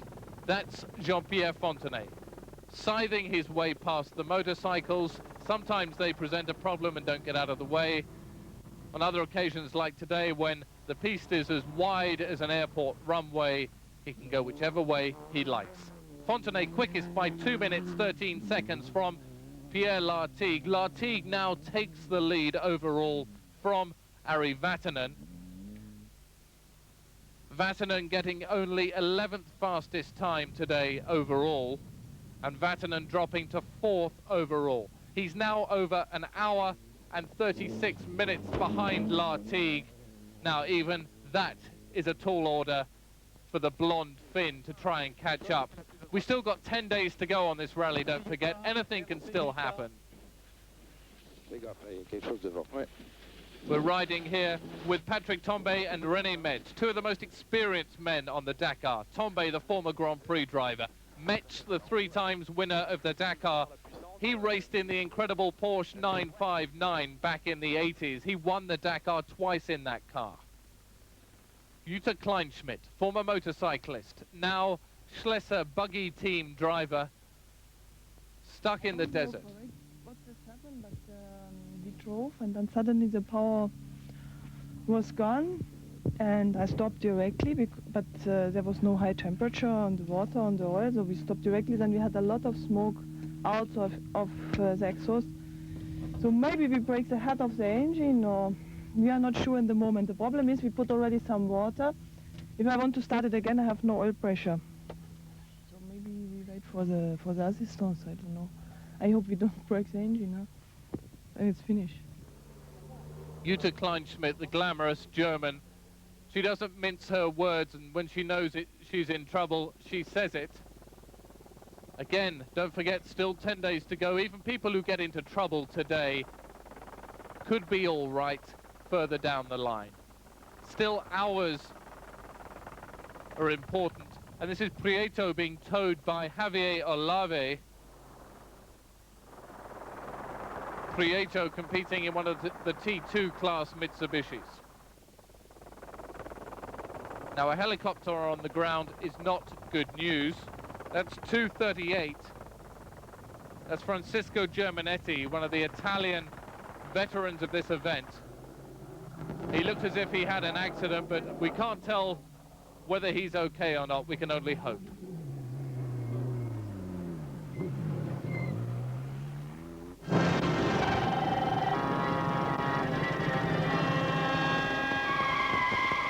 Fastest in the trucks at the moment is Victor Moscovich in the Kamaz Master team. This is the Works Kamaz team, prepared by the factory. Now, both Tatra and Kamaz are in a few financial problems in terms of the general market, but they still enter teams for this incredible rally, and they battle it out. There is no stronger competition, even between the Mitsubishis and the Citroëns, than there is between the Tatras and the Kamaz. But Kamaz it is at the moment, with Moscovich, who's leading. He's 22nd overall, so he's beating a lot of the cars, which are a lot faster than he is. And added to the fun, we have the little Hummers from America, little only by truck standards, but they're nibbling at the heels of some of the faster trucks. They've been given their own class. They're competing with the Hinos from Japan.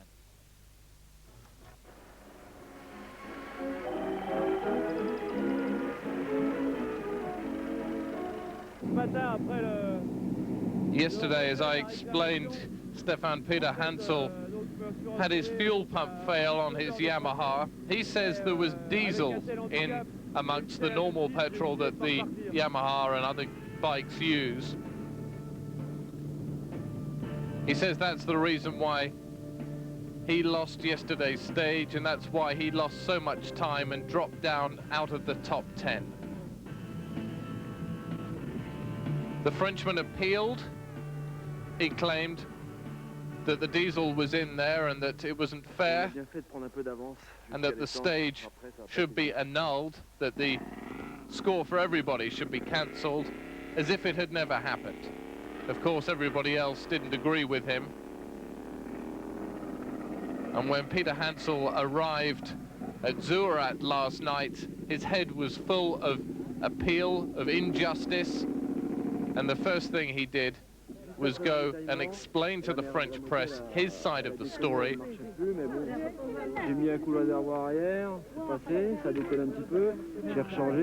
In reality, if Peter Hansel hadn't made a navigational mistake and took the wrong turning just before the end of the stage, he would have finished quite happily. Even if the fuel pump had failed then, everything would be all right. But the Dakar is all about ifs and buts sometimes. He took his appeal to the highest authorities in the rally, and they agreed to look at it and see if there's really any case in there. Late into the evening, Peter Hansel appears before the governing body of racing for the Dakar, in this case the French Motorcycle Federation.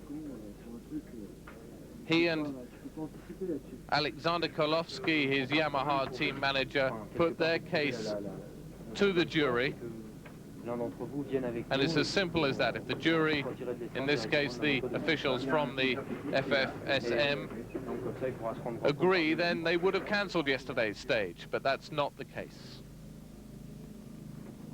They examined the fuel, and the FFSM explained that everything was all right with the fuel, and they also didn't get a chance to check it soon enough, so there's no chance that they were going to kick out yesterday's stage. Peter Hansel says he's not going to fight for 5th, 6th, 7th place and risk his life for that. He's here just to win. He's won 4 times, and without a 5th win, he's not coming back.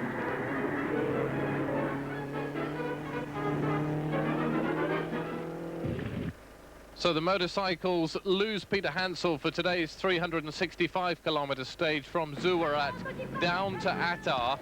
Slightly strange this, because we'll be going back to Zouarat tomorrow for a rest day, but too soon to have a rest day today. Just 83 bikes starting this morning's stage. Difficult because this is the beginning of what they call the ergs, and you can see the lines of dunes interspersed with camel grass, and very difficult stuff to ride on because the sand is super soft. You can see how the wheels just sink down into it, and in between it's rock hard.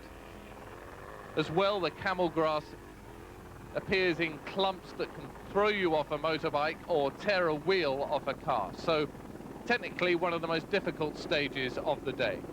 Dunes there maybe 30 or 40 feet high, that's 10 or 15 meters.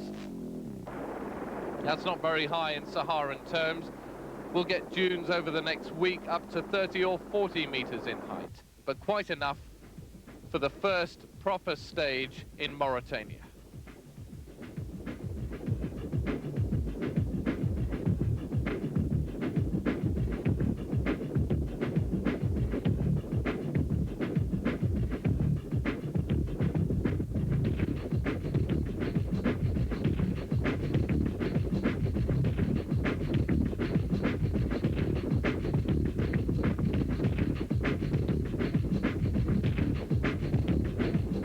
The most important and most significant part of Peter Hansel's departure this morning, his decision to retire from the rally, is the pace has slowed down considerably. Peter Hansel was setting the most incredible pace at the front of the rally, and others were struggling to keep up. They said it was like a completely different race altogether. There was Peter Hansel on his own and the others doing their own thing. So Thierry Magnaldi, the ex-Yamaha rider, now on a KTM, setting the fastest stage today. 16 seconds behind him, Oscar Gallardo on a Cagiva. Jordi Arcaron's on another KTM, 3rd quickest. And Carlos Sotelo, in spite of an accident, setting 4th fastest time. So a Frenchman, 3 Spaniards, then followed by a brace of Italians: Orioli, Trolli, Mioni. As we watch one of the back markers stuck deep in the sand, I hasten not to laugh because I'm sure we wouldn't do any better, but to see the bike up to its engine deep in sand, you can't help but feel sorry for them. And the bike's very, very heavy, and after a week almost of competition, their energy drained. So Orioli setting the fastest time yesterday and going into the lead. Only 5th fastest today, but hangs on to his lead overall, and quite a comfortable lead it is too, for 41 minutes 56 seconds from Jordi Arcaron's and Davide Trolli from Italy.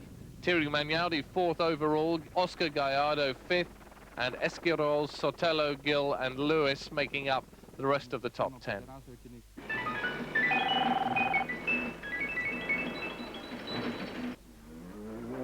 This morning's 365-kilometre stage started through a remarkable amount of greenery for this part of the world, but soon straight into the ergs between Zouarat and Attar, passing the southeasternmost point of Morocco.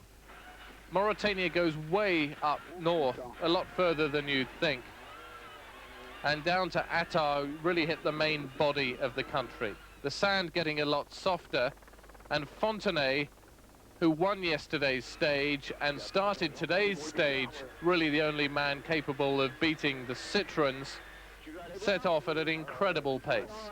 The former support driver for the Mitsubishi team, now one of their top drivers, former winner of the Australian Safari a couple of years ago, one of France's top cross-country rally drivers. We hear the voice of his co-driver, Bruno Musmara.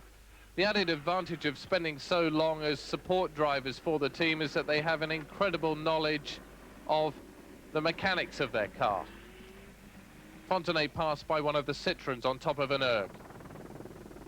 Then foot flat to the floor. I knew that was going to be difficult to say. That's Pierre Lartigue, rally leader at the moment, taking over from Vatanen yesterday after Vatanen's puncture, and then subsequent inability to change the punctured wheel. The problems, though, for Fontenay started today a third of the way through the stage when he broke a ball joint. That's part of the suspension on his Mitsubishi Pajero. Kenjiro Shinazuka, who had mechanical problems a few days ago, obliged to stop and help Fontenay, although not keen at all to hand over any part of his 100% okay Mitsubishi Pajero, but finally willing to hand over his ball joint to Fontenay. It sounds all very technical, but basically giving up his chance today so that Fontenay might keep up the attack against the Citroëns ahead. Fontenay today lost almost 2 hours with this problem. He's dropped back to 6th overall, and he managed only 13th fastest on today's stage, won by 2:03, Ari Vatanen and Gilles Picard. Vatanen loves these kind of stages, although it was at this point last year that he crashed out on very similar dunes. He nosedived into a dune, damaged the radiator, couldn't get it changed, and retired from the rally. But Vatanen making a charge. His win today takes him back from 4th to 3rd overall. He's still an hour and a half behind rally leader Pierre Lartigue, and between them, sandwiching the two, Philippe Wamberg.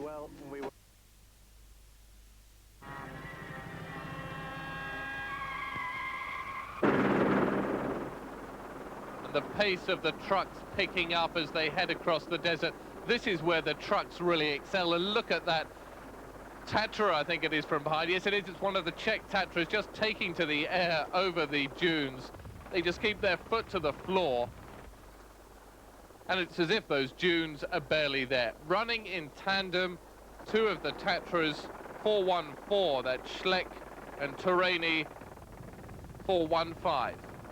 Now, the only problem is, if you get a bit excited and land belly down on the top of a dune, trying to get one of those trucks and they weigh anything up to 20 tons moving, you're in trouble.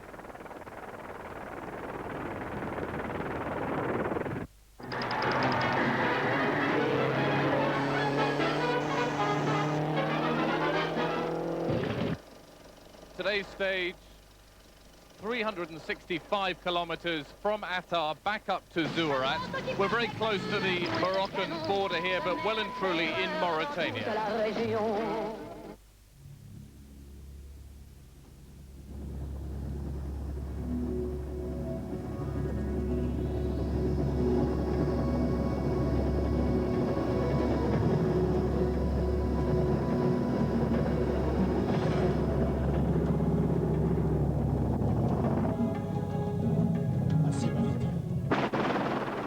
Late for this morning's start, Cyril Esquirol of France. We don't know whether he got up late or just had a problem on the way to the start this morning. But working his way through the motorbikes at the start of today's stage. Attar, high up on the Adra plateau. So a lot of rocky tracks just outside the town, but it's dunes the order of today. The competition very hot at the front of the motorcycle class. Today, Mioni, Trolli, Orioli, Arcarons, Magnaldi, all running close together. Fabrizio Mioni, today's stage winner. Don't forget, he's the guy that fell off his bike. He thought he was out of the event. He even said ciao to us on television a few nights ago because he thought he was out of the Granada Dakar. He's not only back, he's winning on his KTM. Today's stage winner. The hand of Philippe Bomberg. Yesterday, he got his thumb caught in the steering wheel as it flipped round in soft sand. The Frenchman who's taken the place of Timo Salonen, the former world rally champion in the Citroën team, continues with it well strapped up, as does Bruno Sabi from the opposition from Mitsubishi. The two comparing bandages as they head off in today's stage up to Zurat.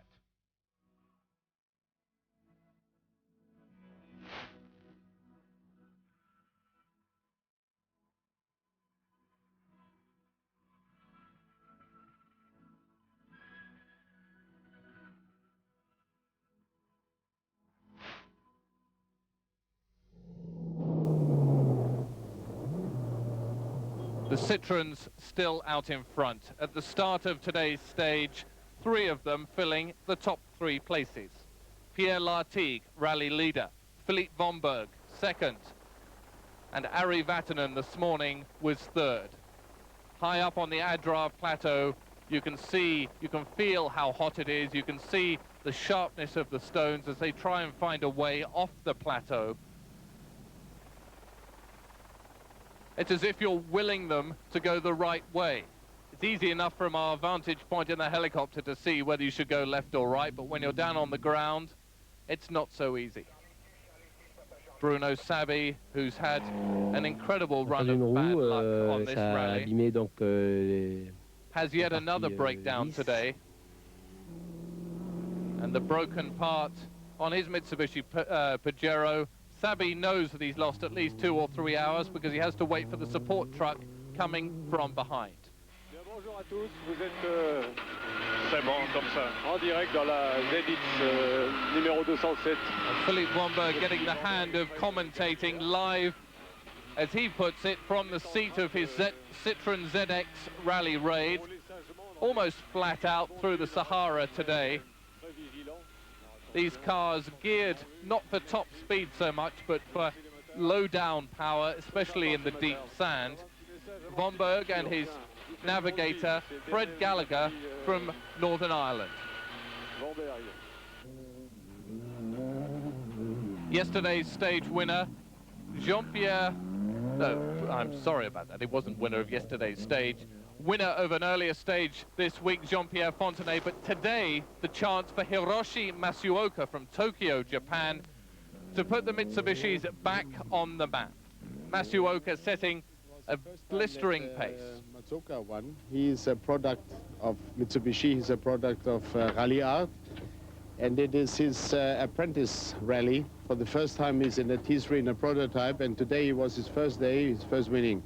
So he is very happy, and we are very happy because it's not so easy to find against these very famous drivers like Lartigue and Vatanen and so on, but he has no complex today. He was perfectly navigated by Andreas Schulz, and it was a pleasure to see him 50 minutes ahead of everybody. Some wonderful, kind words there from Ulrich Bremer, team manager at Mitsubishi, for Hiroshi Masuoka, winning his inaugural stage on the Dakar today. He's won the T2 class twice in the past. This is rally leader Pierre Lartigue, happy with his 80 or 90% effort that he's doing today. He's not putting it all into the rally.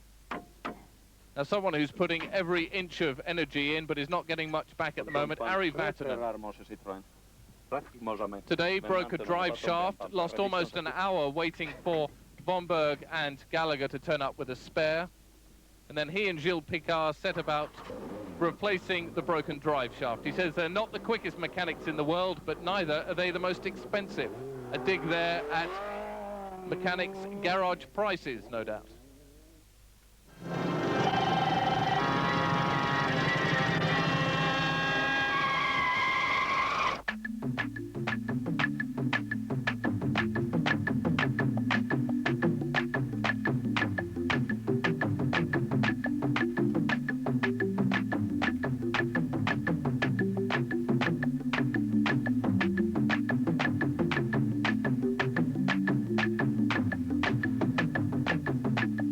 The question people ask most often is, what on earth is it like to drive a race truck across the Sahara? Well, Karel Lofrace, the driver of the Tatra, is a man who I talked to yesterday, and although we don't have the interview with him, he explained, I guess, it's a bit like driving a freight train down a roller coaster.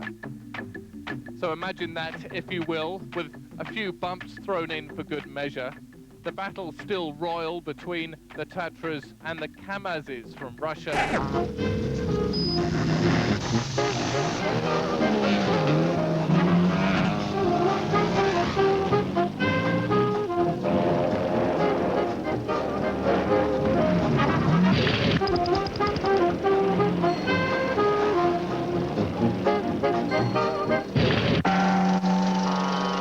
Un effroyable incendie détruit la rotonde de Vienne. Cet immense édifice fut construit en 18... Welcome to Zouarat, Mauritania. It's the third day we've spent in this iron ore town in northern Mauritania. It's a rest day today, though. No competition. Ari Vatanen goes driving with a local taxi driver. The man who normally drives a Citroën ZX Rally Raid takes to a Peugeot taxi in Zouarat.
A flashback over the last week, a week that started in the mud of Granada, rapidly got hotter as we crossed the Mediterranean into Morocco, soared as high as 45 degrees in Attar a couple of days ago, and has seen a multitude of rally leaders since day one.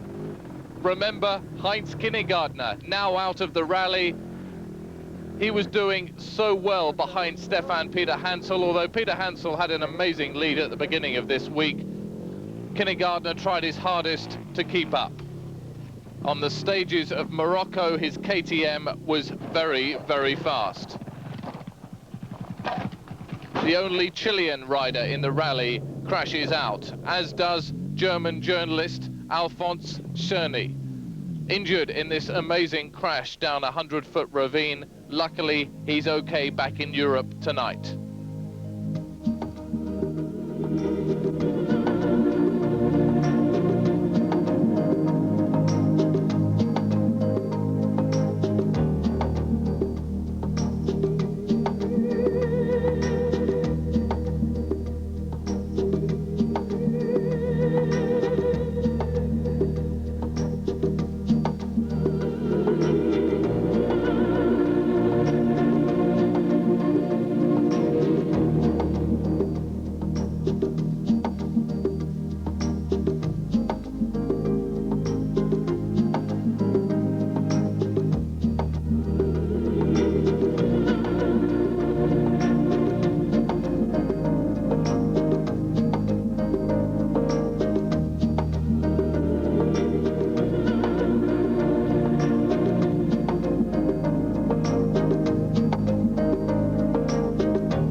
Frenchman and an Italian have led so far in the car and bike class in this rally.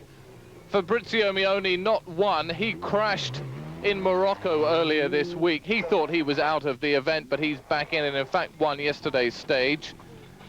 Out was newcomer Johan Roma and tragically killed Laurent Guéguin as his truck caught fire in southern Morocco.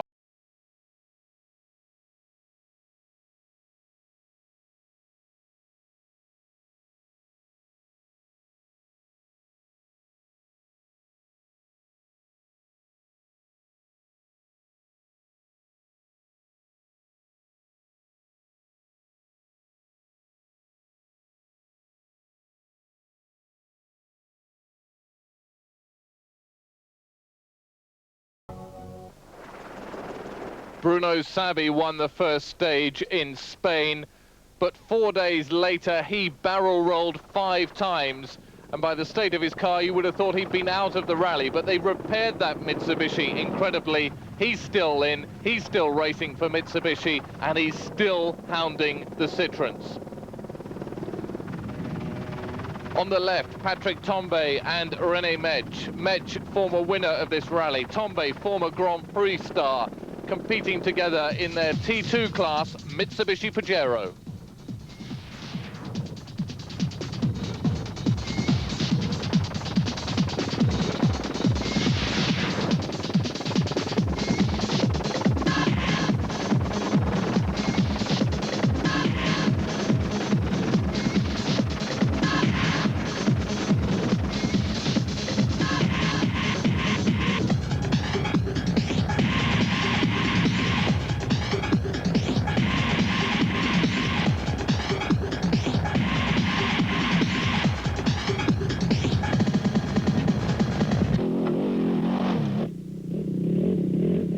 For me, I was going into this race with a lot of hopes for having a good result because of last year, of course. And I'm, of course, very disappointed now. Out of the rally before he'd even left Morocco, Austria's Heinz Kinnegartner, leaving Stefan Peter Hansel out in the lead on his Yamaha, but Peter Hansel a day later put rotten fuel in his Yamaha. It seized the fuel pump, it lost him the lead, and Peter Hansel, who doesn't like to do anything apart from win rallies, decided to retire. Pierre Lartigue, though, still in the lead in the cars, as Ari Vatanen has problems, to say the least, with his wheel. Because we couldn't change the front wheel, the nut was just seized. So one can expect all kind of things in a Dakar, but not such a thing that you cannot change a wheel. Vatanen had to drive 100 miles or over 150 kilometers on that bare rim. It lost him a temporary lead early in the rally, dropped him behind his old adversary, Pierre Lartigue. And Vatanen subsequently had a drive shaft problem as well, so not Vatanen's race at all. The pain, the anguish, and the determination, all part of this year's Granada-Dakar rally.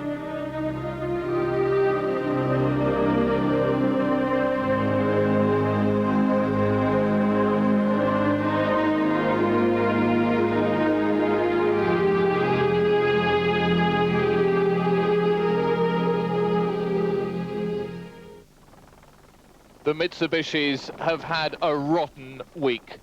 Jean-Pierre Fontenay won one stage as we crossed into Mauritania, but Bruno Sabi had that amazing crash. Fontenay then had suspension problems. It's been a race of attrition. And Vatanen's second problem, he seems to be taking all of the Citroen problems on his own 2 shoulders. His drive shaft failing. Masuoka from Mitsubishi, the most recent winner of a stage for the Japanese manufacturer, but the Mitsubishis just can't keep up with the Citroens, who hold the first 2 places at the moment. Jordi Arcarons from Spain crashes. He's okay. He picks up his bike. He keeps going.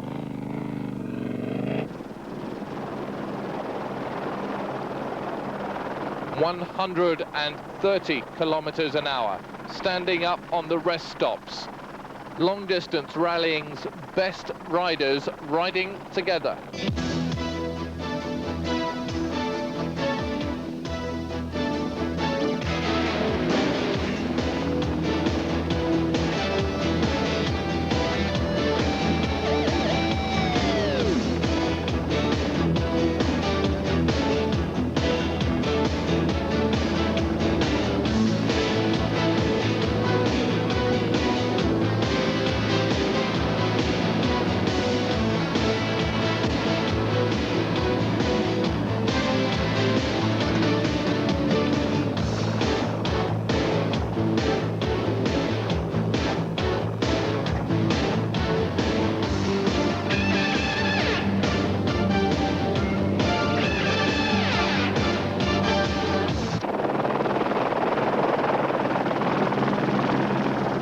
Coming into a checkpoint at the end of yet another stage, Moscovic in his Kamaz, leading and up amongst the faster cars.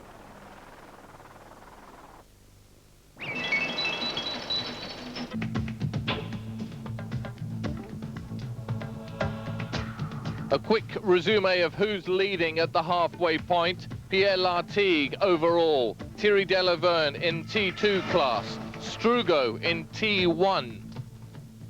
Jean-Louis Schlesser in the two-wheel drive buggy class.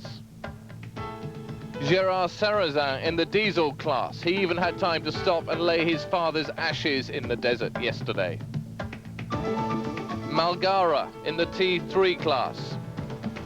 And the Sanyong of Jérôme Rivière. In the trucks, Moscovic still out in front in the Master Kamaz team. The Hino of Sugawara, first in the under 10-ton class.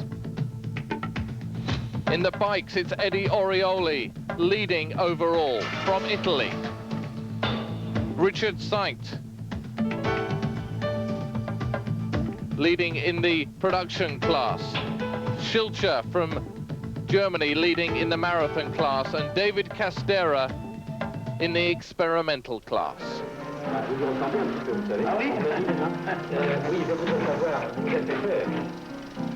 Hubert Aurel, welcome to the program. You're maybe the most famous racer in the event, although this year you're not competing, you're the organizer. Your first win was when? It was in 81, but 83 was very important because it was the beginning of a real adventure, and Dakar was becoming a real race. And this is you on the beach in Dakar? Yeah, that's always a big satisfaction. Now, you changed from bikes to cars. What was your first car you competed in? My first car was a buggy, and it came from America. It was Malcolm Smith, a famous desert road driver, who told me to buy this car, and we built a special car for Dakar. And it was 3 years of racing, desert racing. It was a big experience. Now, when was your first win in cars? First win was in 1992 in Paris, Cape Town. It was a crazy experience going down to South Africa. And it was my first win in a factory team with Mitsubishi, with my co-driver Philippe Monet, who's a famous sailor. And it was incredible for me, winning two times with a bike and one time in a car. You look the happiest in that photograph. Was that the best win of your career? It was, you know, my first big victory with a car after 5 years trying to succeed. So you always remember the good moments, and that was a really good one.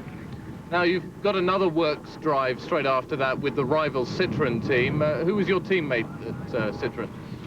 Well, it was a kind of a dream for me because making same team with Ari Vatanen, who was the world-famous driver, was something extraordinary for me.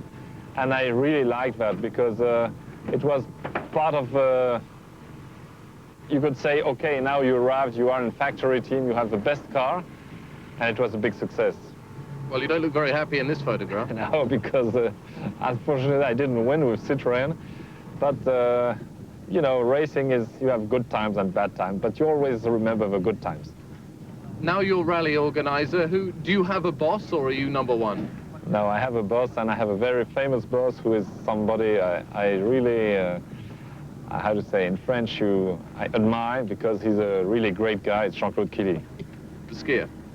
Yeah, skier, but it's first a man, a big man. And the future now with Hubert Auriol at the controls? Well, I think everything is under control, and I hope next year the race will be even better than this year. Thank you.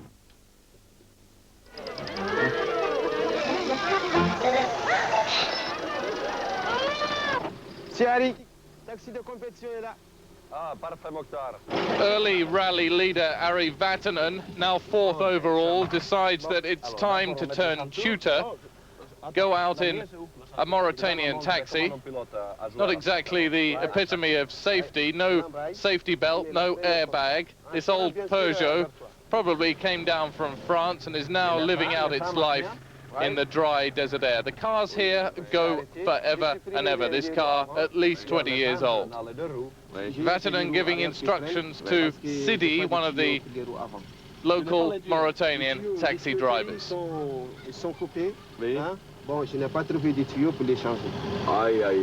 Vatanen, not in his native Finnish or even in his adopted English, but in his third language, French. Vatanen now living in southern France and speaks French with a definite Finnish accent.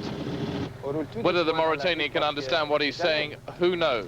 That's all rather immaterial, though, in a car that's not exactly high performance, especially compared with Vatanen's Citroën ZX Rally Raid. C'est pas bien pour l'embrayage. C'est pas bien pour l'embrayage.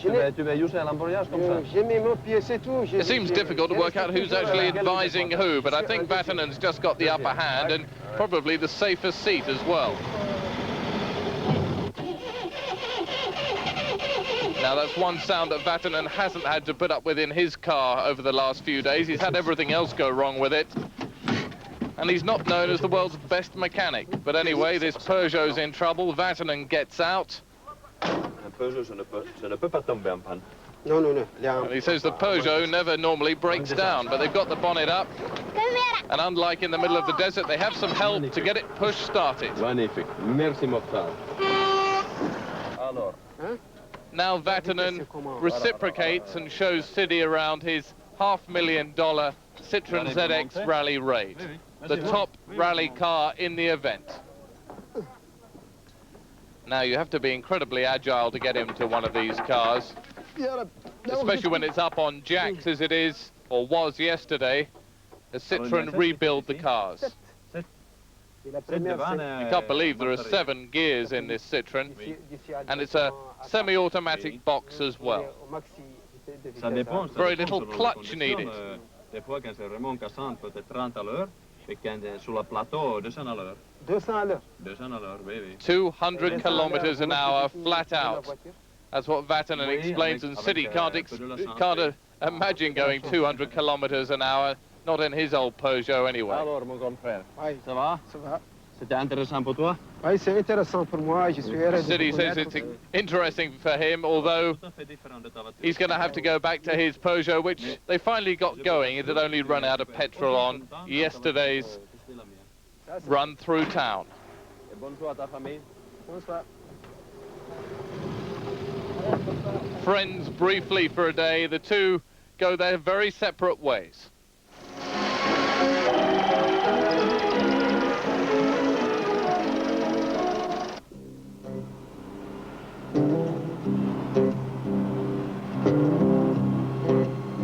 Now, it's not everybody who makes it to Dakar on the rally. Already we've lost almost half the competitors.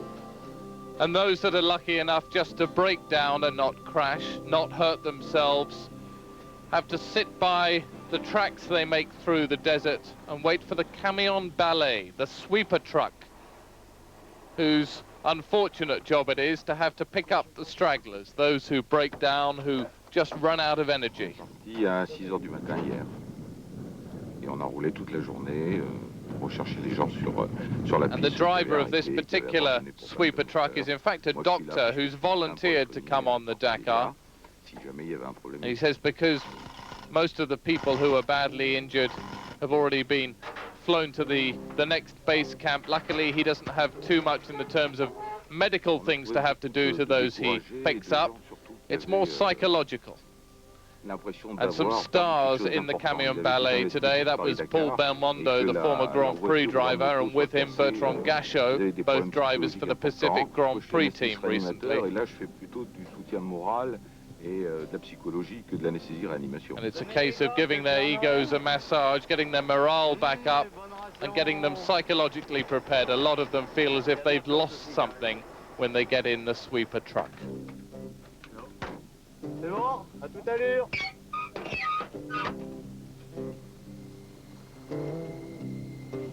Voilà qu'on n'a pas dormi, ça doit faire bientôt. And the doctor's co-driver says that they've already been up for 40 hours without sleep. They got up at 6 o'clock 2 mornings ago, and they don't even dare think about the amount of time they've been on the road. But there's one of the most important jobs in the event. Belmondo there on the right, and less well-known adventurers.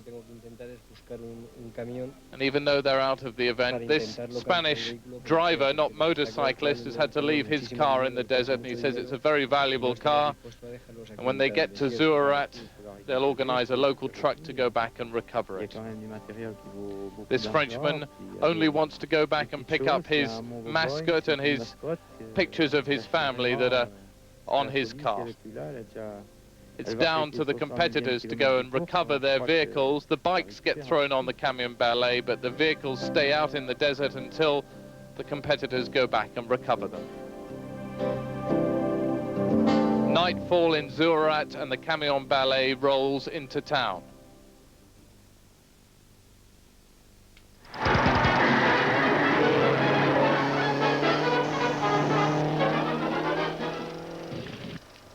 Today's stage, the longest so far on the Dakar, 629 kilometers. We're actually heading north briefly, but mostly east, into one of the most remote parts of the desert.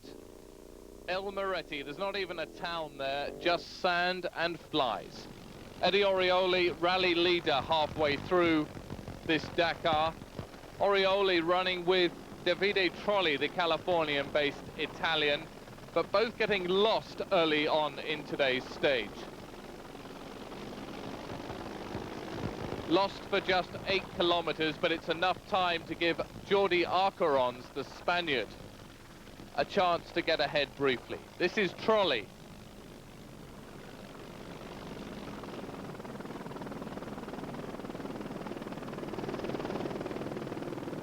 You can see the speed wobble on his bike. They're hitting over 100 miles an hour on this sand, and there are already tracks there, so the bike follows the tracks even though it wants to jump over them. Trolli up on the rest stops on his bike. Into the deep dunes. Arcarons trying to make a break for it, trying to catch up Eddie Orioli, the rally leader. This, the fastest stage so far, apart from the dunes, apart from the camel grass at the beginning and one canyon, it's flat out for 100 kilometers.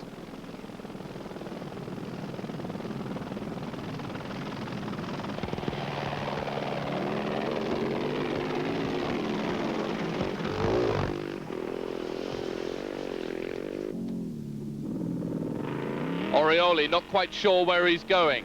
Trolli following. The camel grass just there, right on the edge of the dunes. The two Italians running together.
Halfway through the stage, the bikers come in for their refueling. Jordi Arcarons hasn't made as much of that first half as he would have liked. Said I managed to get ahead just a little bit. But Arcarons over 40 minutes behind Orioli this morning and just a minute or so faster on this first half of the stage. Thierry Magnaldi a little bit out of the running today, his back literally killing him. He didn't know whether he'd start this second part of the day and second part of the race. He said the bike was moving all over the place today. I don't know whether I've got the strength to hang on to it.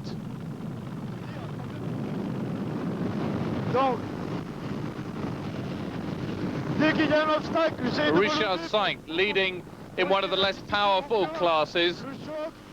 Give us a commentary. As soon as I see a bump, he says, I try to get up to anticipate the shock. He said it's like a sea of sand out here. He said it's flat, there's nothing, east, west, north or south.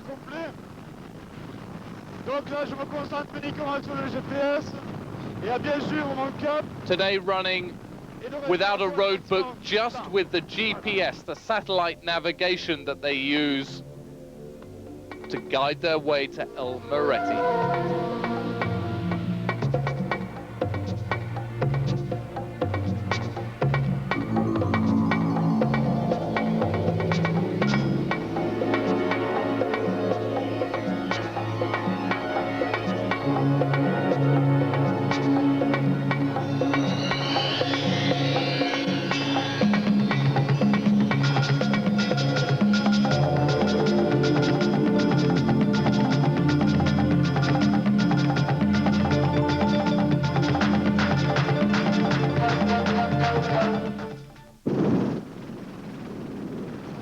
So Arcarons taking a bit of a lead on this morning's part of the stage, but by afternoon, that lead that he took only a minute out of Orioli's overall lead in the rally.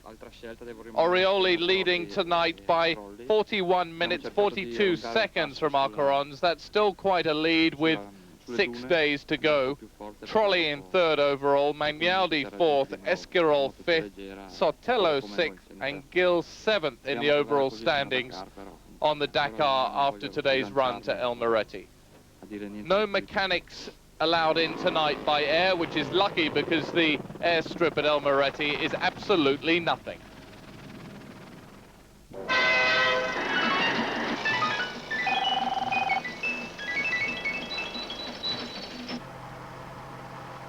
On the left, Pierre Lartigue. On the right, Michel Perrin, the leaders of the Granada Dakar after the half-distance mark at Zouarat.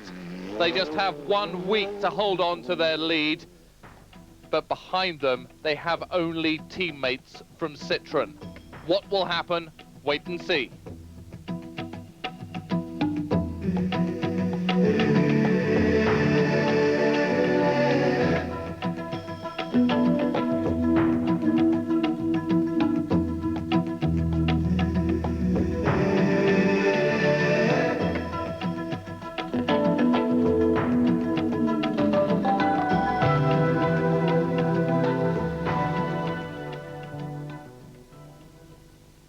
So Lartigue, leader for the second half of the first week of the event. Lartigue and his teammate Vatanen, leaders since the beginning of the rally. Vatanen was first away from Granada, but Vatanen had all sorts of problems in the first week of the event. He's now down in the bottom half of the top 5, but Lartigue still holding on to his lead. He's won for the last 2 years.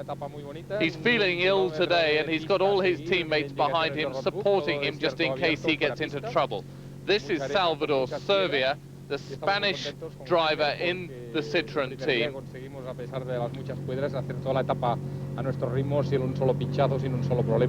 And Servia was third quickest on today's stage, behind Philippe Vomberg and Ari Vatanen. So Womberg, Vatanen, Servia and Lartigue, 1, 2, 3 and 4 into El Moretti.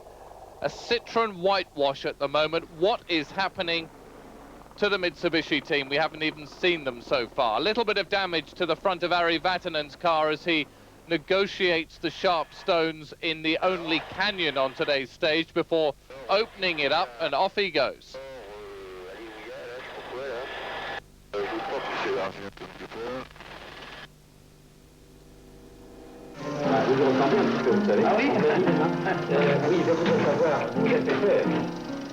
Welcome, Patrick Tombe, Grand Prix driver to Desert Racer.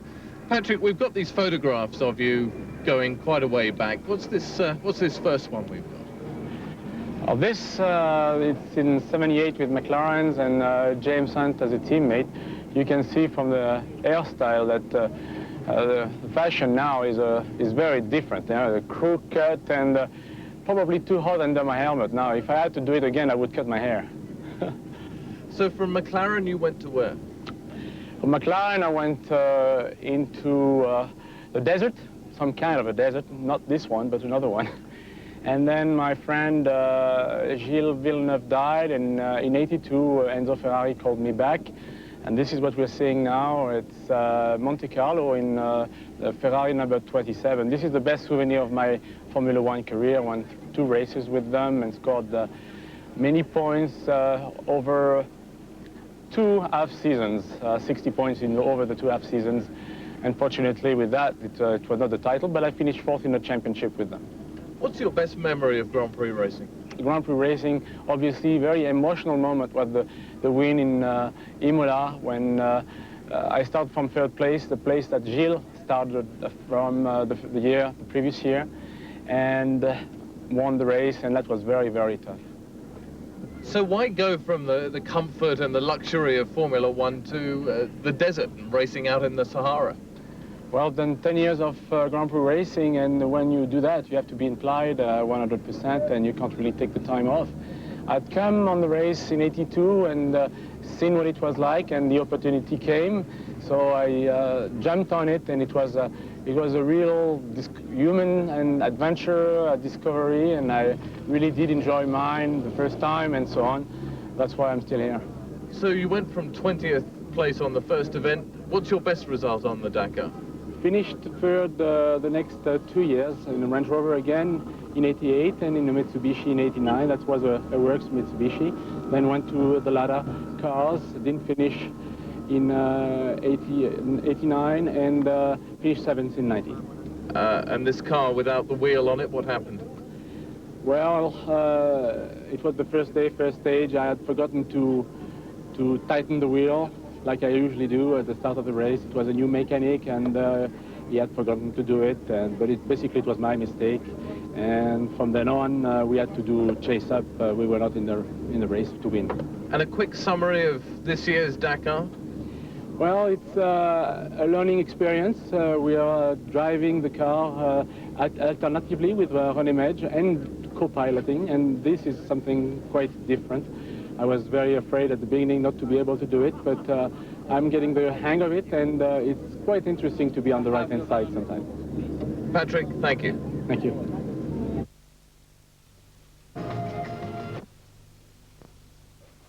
To today, though, 632 kilometers, the longest stage of the Granada Dakar 96, the penultimate stage in Mauritania from El Moretti down to Tichit in southern Mauritania.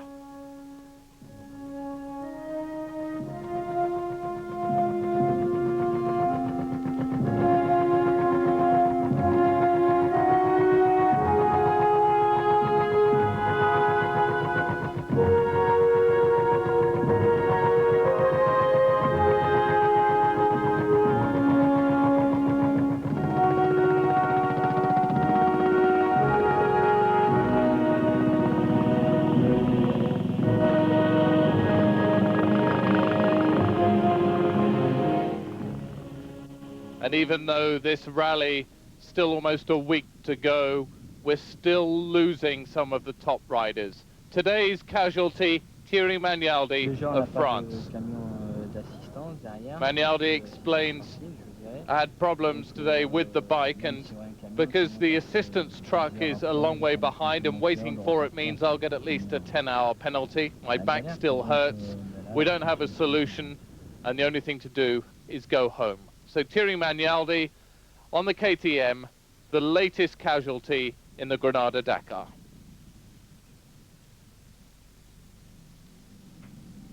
But as Magnaldi retires from the event, the Italians, the Spaniards and the French still out in front. It's the Italians leading at the moment, Eddie Orioli overall, and on today's stage, Davide Trulli.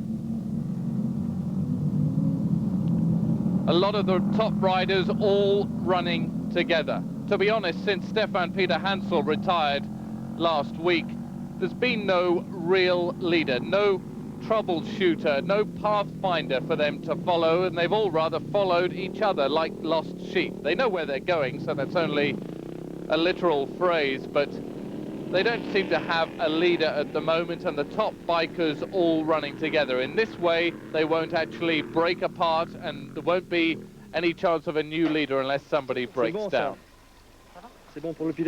Halfway through the stage, as usual, they fill up with fuel. And now, with the retirement of Thierry Magnaldi, the leading Frenchman on the event is Cyril Esquirol. Surprised that Magnaldi is out, and says that he was riding with him this morning and thought that Magnaldi had just stopped to answer the call of nature, and next thing he knows, he's out of the rally. That's racing, he says, and Magnaldi tries to get someone to stop and help him. The bike not terminally injured, but he needs some help in repairing it, and that's why his decision to retire. Fabrizio Mioni, whose rally has been one of ups and downs, has wheel problems and real problems. He stopped near Magnaldi, and Mioni, who crashed on the second day of the event, won one stage last week and had been running with the top guys, again in trouble today. Se arrivo giù mi farò fare un bel massaggio. And Magnaldi and Mioni have been helping each other for a while.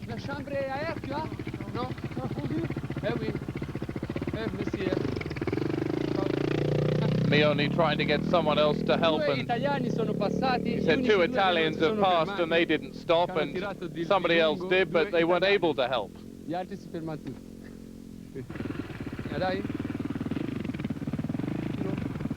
Number 57 pulls over. That's Norbert Schilcher, the Austrian rider.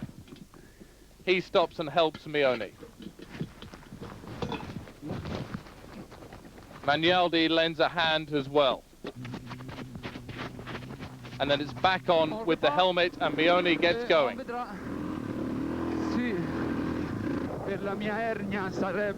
And this is on the bike with Davide Trulli in the Krelminsk-Voya Kajiva bike. Je dois faire beaucoup d'attention. L'important, ce moment-ci, est arriver à la fin de l'étape sans prendre des... You can see the punishment the wheels get, and no wonder Fabrizio Mioni, who this is now, is having problems with tyres earlier on the stage, although very little stones today. Very, very soft sand, and very fast as well, across a plateau in southern Mauritania for most of the 632 kilometers. Stage winner, Davide Trulli. Today was very tough. It was a very long race. About 250 kilometers, very, very nasty. Trebuchous, so very bumpy. All the time riding, standing up on the bike, and pull the handlebar was so hard, so difficult. And when I heard the briefing last night, he told me the second part of the race was very easy. But it wasn't very easy, it was very difficult. So I'm so happy to be here, and everything's just fine, and the motorcycle is working good. I'm pretty good, in pretty good shape, so I'm looking very good for the future right now. So will Trulli be able to attack Arcarons and possibly even Orioli? Just have to wait and see.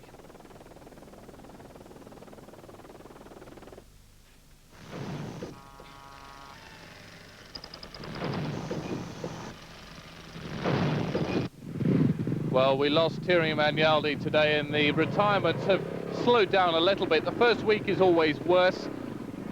The novices, those who think that they've prepared their bikes or cars better than they really have, drop out more quickly in the first week than they do in the second week. For instance, there were 3 Irish drivers, Irish riders who were on this event, and they were all in it together, and once one dropped out and the second one had problems, the third one, who was the weakest of all, also dropped out. This is Philippe Bermude, who retired yesterday. He's done a large percentage of the 18 Dakars, and this time he's not going to reach Senegal. Well, a lot of the attention is focused naturally on the car class, and particularly the Citroëns and the Mitsubishis. It's been Citroën today who've really dominated the event. But further back down the field, there have been a lot of people competing on their own or in smaller teams. Not necessarily for first prize, but first prize in their own class or even amongst their own friends. This is one of the Team de Sud Nissan entries prepared in Normandy in France.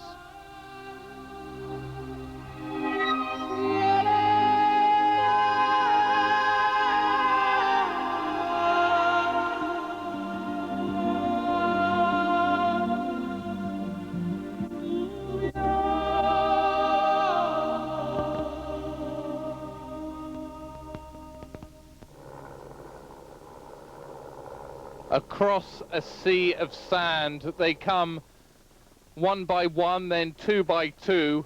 The 8 top competitors in the Granada Dakar, well, 8 top competitors on paper, not necessarily in the finishing order at the moment, the 4 Citroëns and the 4 Mitsubishis. Today's stage winner, Ari Vatanen of Finland.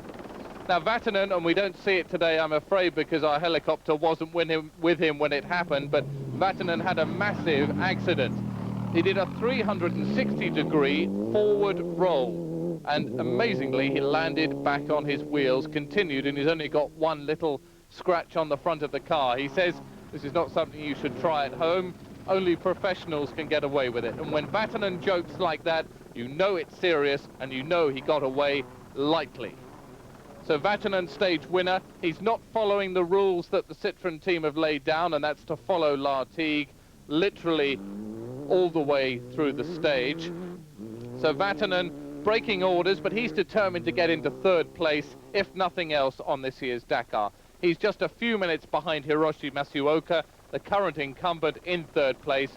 Vatanen 4th still after today's stage win. Fontenay, Jean-Pierre Fontenay in a Mitsubishi, 2nd quickest today, followed by Matsuoka. Lartigue only 4th fastest, feeling a little bit better, you might be glad to know, after his illness yesterday. The rally leader back on form.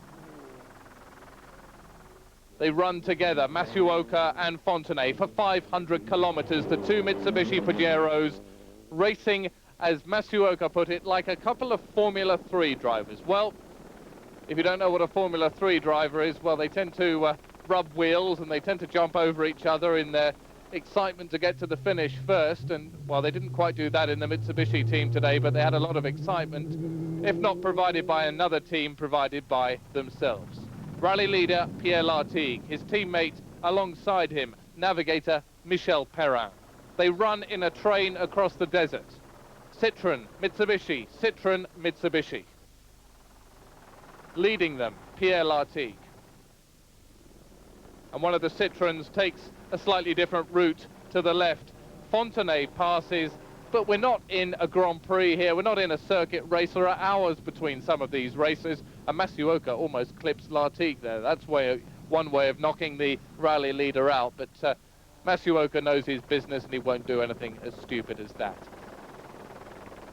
The deep sand, the face of a dune, forces this quartet left then right, right then left, over a softer part of the dune, and they continue on their way to Tichy. Just, I think one of the most beautiful stages with really lots of sand, but in a nice low dunes on either side of the road, and very fast, enjoyable.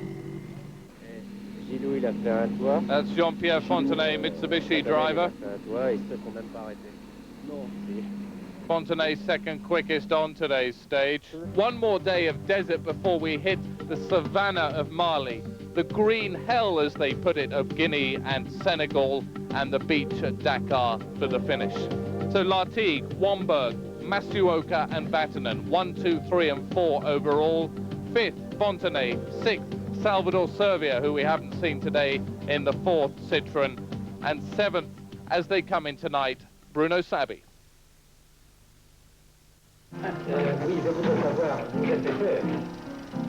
Ari Vatanen, welcome. This is how many Dakars for you this year? I think this is 9th already. Time is passing very quickly. How on earth did you get involved in the Dakar? You were world rally champion. How did you get to come to the desert? Maybe by accident in the first place. The Peugeot team I was working for, their car got banned because the rules got changed. And the only option was left for us was to do Dakar, which was a lucky break. I mean, I have seen and discovered a lot here, not from a sporting point of view, but also from a life's point of view. I have seen a lot. So this first photograph of you asleep on your bags, is that typical of a day on the Dakar? That is afterwards when you have finished a very long day. I mean, you are tired, and they're the best moments of the day, having finished the stage. And you take your time, and actually I fell asleep on the top of the bags there. Tell us about this second photo. Who's in it with you? It's a very nostalgic photo, also taken from '87. Jean Todt, the man who was my boss at the time, a real legend, still my very good friend. Now, you've had some incredible teammates with you over the years. Jackie X, former Grand Prix driver and winner of Le Mans. It's all smiles in this photograph. It wasn't always like that, though. No, sometimes relationships are tensed, and he doesn't exactly have the background of a rally man, but anyway, our competition was quite okay. Tell me about the year with the 10-franc piece. Well, one year, that must have been maybe '89. There was a big duel between me and Jackie X, and because it got too dangerous in a way, already I think 6 cars had been overturned in our team. So Jean Todt decided to decide the win by tossing a coin, and I was against it, but I won it. Now, 2 weeks or 3 weeks in the desert is a long time to be away from home for anybody, and you're very much a family man. Is that the biggest downside? Yes, but it's also the good side, because you only, when you come home and you see the photo like that, I mean, that makes you to realize how lucky you are, regardless how the event goes. I mean, that brings me a very warm feeling, and tells me something about the real values of the life.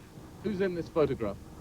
My youngest, Max, who is now 5 years, who came to Dakar when he was only 3 months old, when I won it for Citroën 91, and my wife, Rita. So I'm a lucky boy, really am. Now, if Max was born in '91, that was the last time you won the Dakar. When are you going to win it again? I thought long last I was going to win it this year.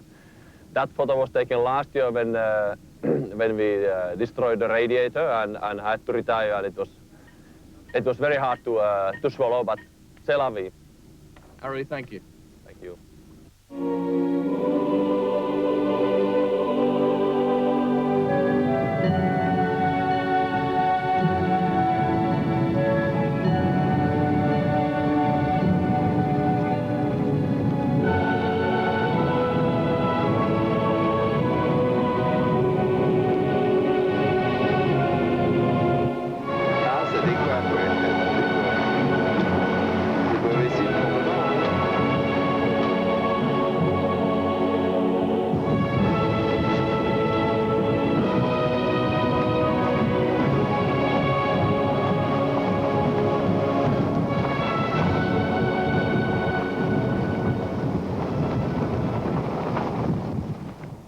Last night, the most incredible sandstorm hit the Dakar, and that's what they started today's stage with. Down to Kiefer from Tichy, 538 kilometers in total. Ça monte qui partait comme un boulet de canon, ça met la terreur dans toute la région. And as usual, the bikes off first as the sand whipped up across southern Mauritania.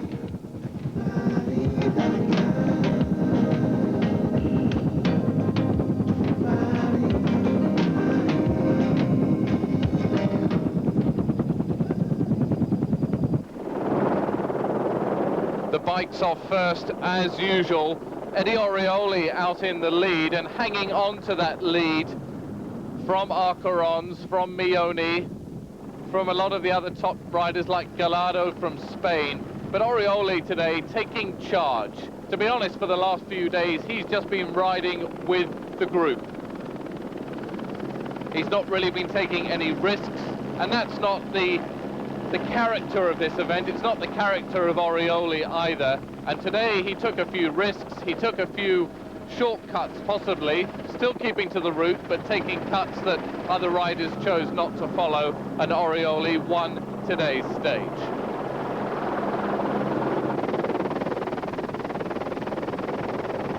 Second quickest Arcarons, third quickest Mioni, who crashed yesterday. Number 30 in agony from Portugal, Vila on a KTM.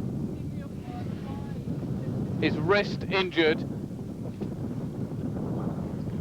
his pelvis also injured, and he set off his beacon, and the doctors fly in to give him assistance.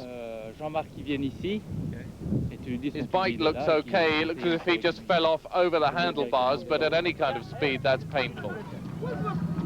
At the halfway point, in one of the first towns in the desert for a long time, a town that we haven't stopped at overnight, proving that we're getting closer to the savannah, the refueling point.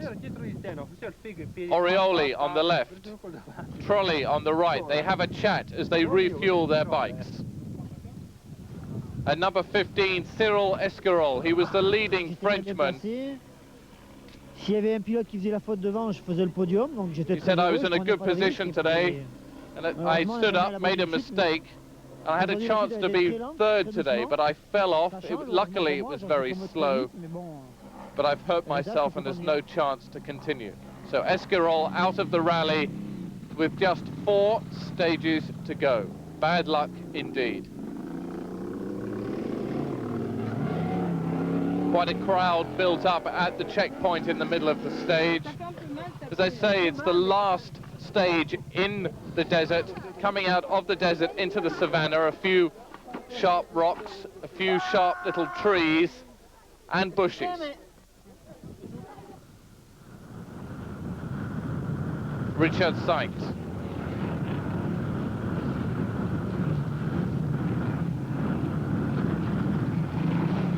Number 2, Jordi Arcarons, weaving their way through the rocks on the edge of the Sahara, followed by Eddie Orioli.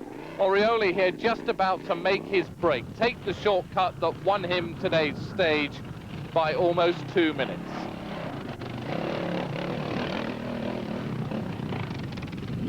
That's Mioni, number 10. That's 17. That's Richard Sykes from France. So Orioli, today's stage winner by 1 minute and 49 seconds from Jordi Arcarons. Fabrizio Mioni coming in third, 18 minutes and 19 seconds behind.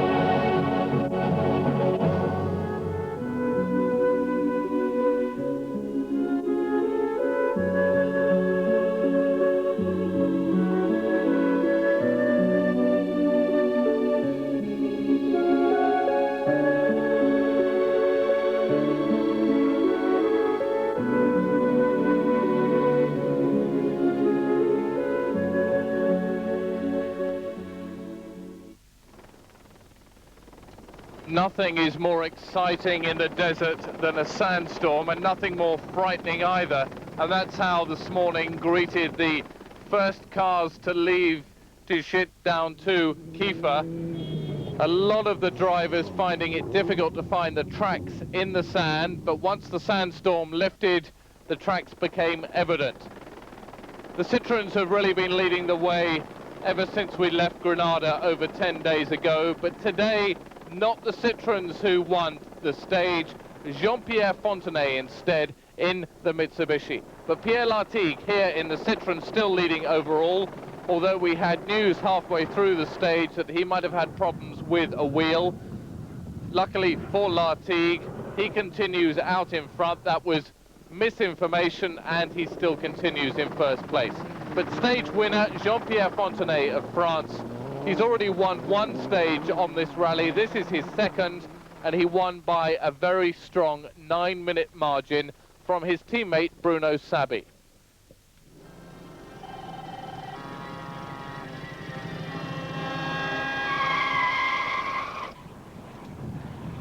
Now in the trucks today, they must have felt nice and cozy in that sandstorm, blocked away against the roaring sand, which ripped paint off cars, ripped paint off some of the aeroplanes today, and the truck probably the best thing to be in. Still the Kamazes and those amazing Tatras racing against each other at the front.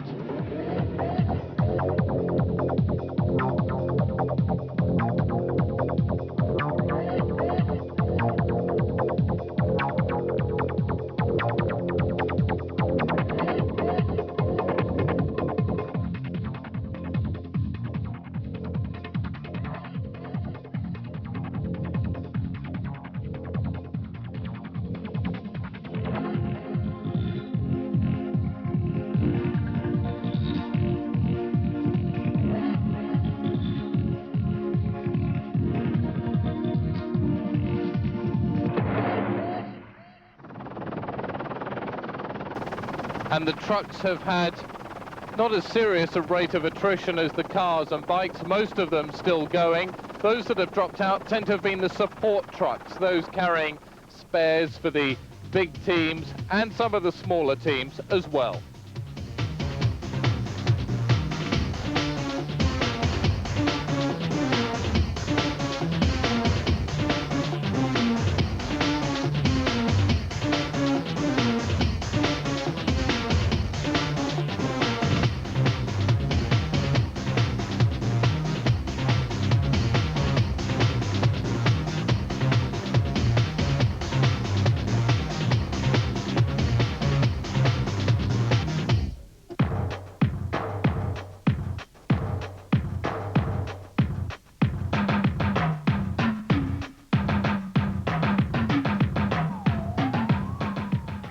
L'enjeu, c'est avant tout de laisser un bivouac. Well, to be honest, when there are getting on for 2,000 of us crossing the Sahara following the Dakar, we do make a bit of a mess, but we've got better at it, and now there are rubbish bins all over the place, provided by the Safen company. In Morocco, the government there collected every bit of rubbish that we disposed of, separated it, and have recycled it. A wonderful job from the Moroccans.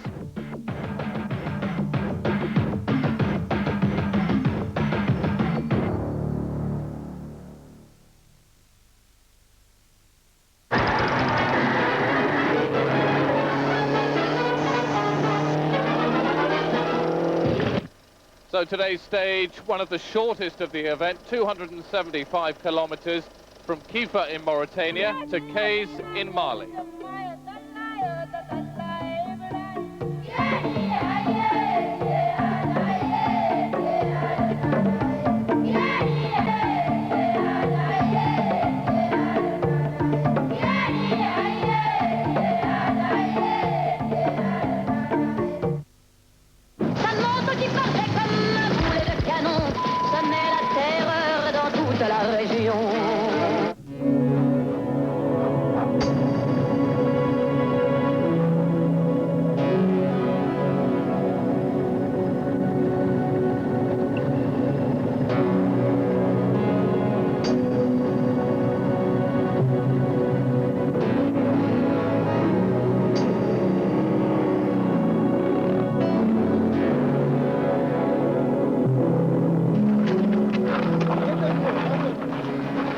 the rally bids farewell to Mauritania and crosses the border into Mali. Now, yesterday, Trolley on his Kajiva, which is coincidentally ridden by James Bond in the latest film, had all sorts of problems with that throttle cable. He had to lean down and pull it, as I said, manually rather than use the throttle on the handlebars. But today, Davide Trolley, having no problems at all, setting the fastest time on the 275-kilometre leg down to Case, 7 minutes 44 seconds quicker than Jordi Arcaron's, the Spaniard. The desert virtually over. You can see the grass peeking through the sand. And today, one of the big problems for Eddie Orioli. He had fuel problems all day. His engine wouldn't keep going, and you can see all the stuff in the fuel that he's been given this morning. Now, it's blue, and his Yamaha team say that they suspect some kind of sabotage. That blue in the fuel means that there's some kind of coolant being put in there, some kind of additive that shouldn't be in it, and they pour it on a couple of sheets of white paper to prove their point. Orioli stopping and starting 20 times at least on the stage. De vous empêcher de gagner? Peut-être. But Orioli, in spite of all that problem on the stage, set 5th fastest time, 14 minutes and 10 seconds behind Trolley. He hangs on to his overall lead by 37 minutes and 57 seconds from Jordi Arcarons, who wasn't aware of Orioli's problems today. So we'll have to wait and see whether the Yamaha team put in some kind of protest or point a finger of accusation at somebody else, but to claim that there's been sabotage, especially this late in the event, is not sportsmanlike and not fair play. So we'll have to wait and see whether in fact the Yamaha team do lodge a formal complaint. Trolley on his Kajiva, taking it relatively easy on this stage. 275 kilometers is long enough, but not so long that you can really get into a good rhythm. Also one of those tricky stages where the sand is deep, but also there are hard ruts now. There's been enough rain here recently that the ruts have formed and stick and throw the bikers left and right. This is true savanna, grassland, a few trees, some very prickly bushes, nothing you want to run into. This is number 10, Mioni. He's a man who either goes flat out or flat on the ground. A good stage for Mioni today, 4th quickest.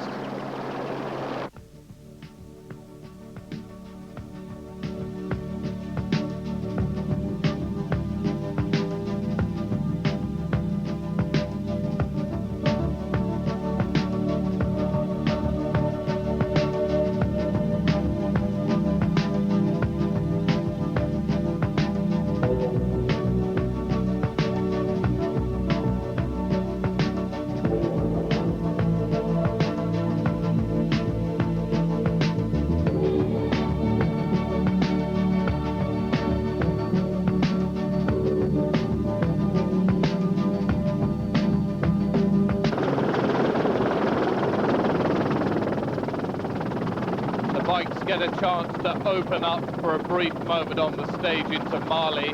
It's the first time the event's been there since a tragic accident a few years ago. Was pretty short because it was only 278 kilometers. It was very fast in the beginning, pretty technical in the middle, and then a little bit technical one more time on the end. I rode very good. I started so late. I passed everybody, and I won today with 7 minutes. I had everybody, so I'm so happy because yesterday I had a problem with my throttle cable. I lost about 3 hours, and today I won, and I won, and you know, I want to show everybody one more time Kajiva is a very good motorcycle. Just what happened yesterday, it was just a bad luck, that's all. Well, Trolley giving a big thumbs up for his Kajiva today, but he's only 3rd overall now. He lost so much time yesterday, as he said, down to 3 hours and 25 behind Orioli and Arcarons here. So Arcarons didn't realize that Orioli had problems. He said if he'd known, he would have really given it his all today, because just over half an hour separating the two riders. The big rivals, Arcarons has never won the Dakar.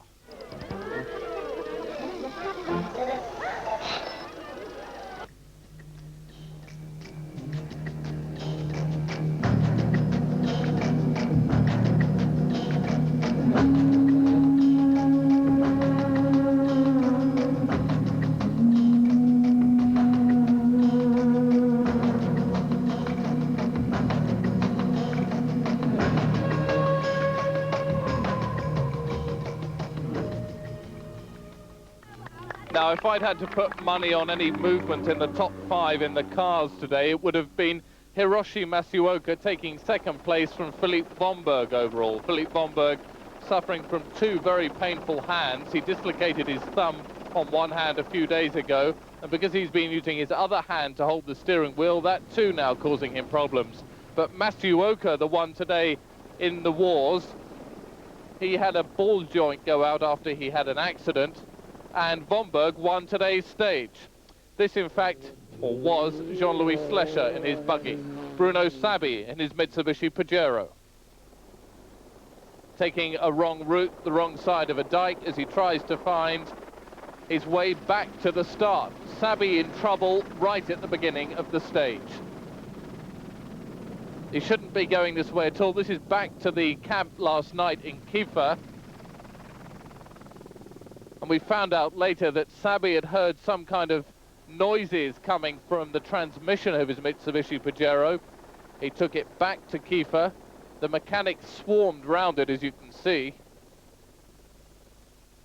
And it turned out that there was not enough oil in the front differential. That's part of the drive shaft system. It's a 4-wheel drive car, so the power goes to the front wheels as well as the back. Qu'est-ce qui se passe, Bruno?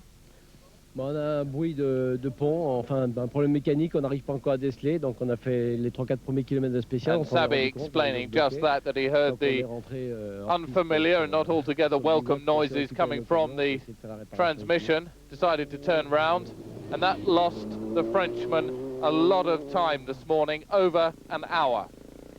This is Matsuoka in trouble after hitting a big hole in the dust, the ball joint coming out. That's basically where the drive shaft, the power, connects to the wheel. Shinozuka stops to help, directed by Hubert Auriol, rally organizer, who stopped in his helicopter to come and see what the 2 Japanese drivers are up to. So Matsuoka, who was in such a strong position and very likely to take second place from Bomberg this morning, dropping way down. Matsuoka finishing only 9th on today's stage, almost an hour behind stage winner Philippe Bomberg. On the left, Andreas Schultz, Matsuoka's teammate and navigator. He's a mechanic, he knows exactly what he's doing, and he gets them rolling as quickly as possible. Matsuoka back on the road, out of contention for second place, and he's dropped to 5th overall. 2:07, Philippe Bomberg, today's stage winner, making his position in second overall even stronger, and bringing a little bit of the savannah vegetation with him. Caught in the bodywork there, Bomberg finishes today's stage. A very happy man, 8 minutes 21 seconds ahead of Jean-Pierre Fontenay. Mais je ne peux que gagner le Dakar sur and he said he's very grateful to Pierre Lartigue, the overall rally leader at the moment, who let him by. The rest of the Citroën team have been told to follow Lartigue and support him, but Lartigue let Bomberg by, let him win the stage, and making Bomberg a very happy man. He took over from Timo Salonen, the former World Rally champion, who used to have a seat at Citroën, who's decided to retire, and Bomberg's very happy to have that seat in the top team in cross-country rallying. Une bonne spéciale pour nous. A great special for us, he says. Special stage is what he's referring to. Fontenay pulls over, punctured. There's a story behind this one. There's a story behind every puncture normally. Fontenay earlier on in the stage had been following a bike very closely. In fact, a little too closely. The bike braked. Fontenay gave him a little nudge. The biker came off. and Fontenay thought he'd gone under his front wheels. Luckily, the biker was all right, picked himself up, dusted himself off, and continued. But the next biker that Fontenay came across, he took with a considerably bigger margin, or overtook with a considerably bigger margin, and found himself on the rough stuff and gave himself a puncture. 2:01, Pierre Lartigue, rally leader. Now 1 minute and 7 seconds ahead of Womberg.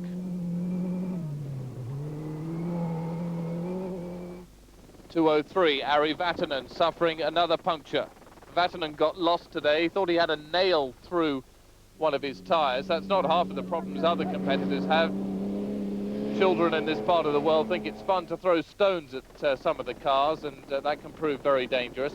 This is a story in itself, though. Thierry Delaverne, who we saw crash heavily a few days ago, he thought he was out of the rally. We thought he was out of the rally, but he's back in, and setting the 6th fastest time on today's stage, is 9th overall.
Well, the truckers are going to be happy to be out of the desert now, although the hardship will change from soft sand. As we saw Janusek there deep in trouble in deep sand in Mauritania.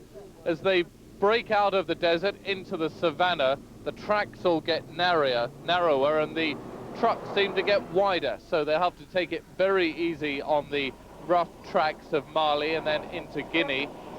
Ari Vatanen said it's bad enough to be a car driver on some of these narrow tracks. In a truck, you'll need to...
Today's stage, 520 kilometers, give or take, from Kais to Labé, from Mali to Guinea, the southernmost point on our expedition this year from Grenada to Dakar.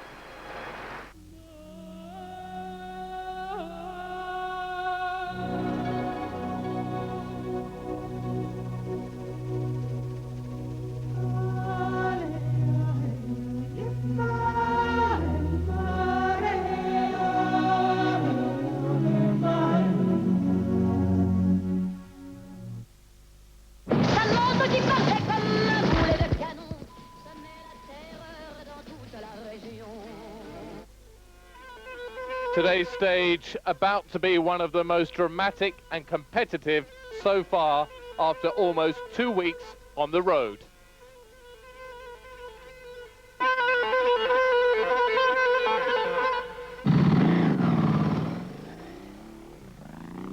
They've been talking about the green hell for days now. We've been in the desert and dreaming of some greenery, and now finally we've got it. It's not exactly what everybody had dreamt of. Tight, twisty, fast-flowing, rocky tracks, climbing up to over 1,000 meters, over 3,500 feet, up into Guinea. The southernmost point of the event so far. Not the hottest, not the driest, but definitely the most difficult.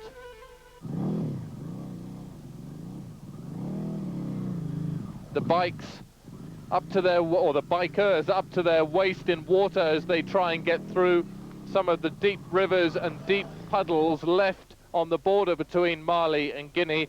They had rains here as recently as a few weeks ago, and it makes the difficult going even more difficult.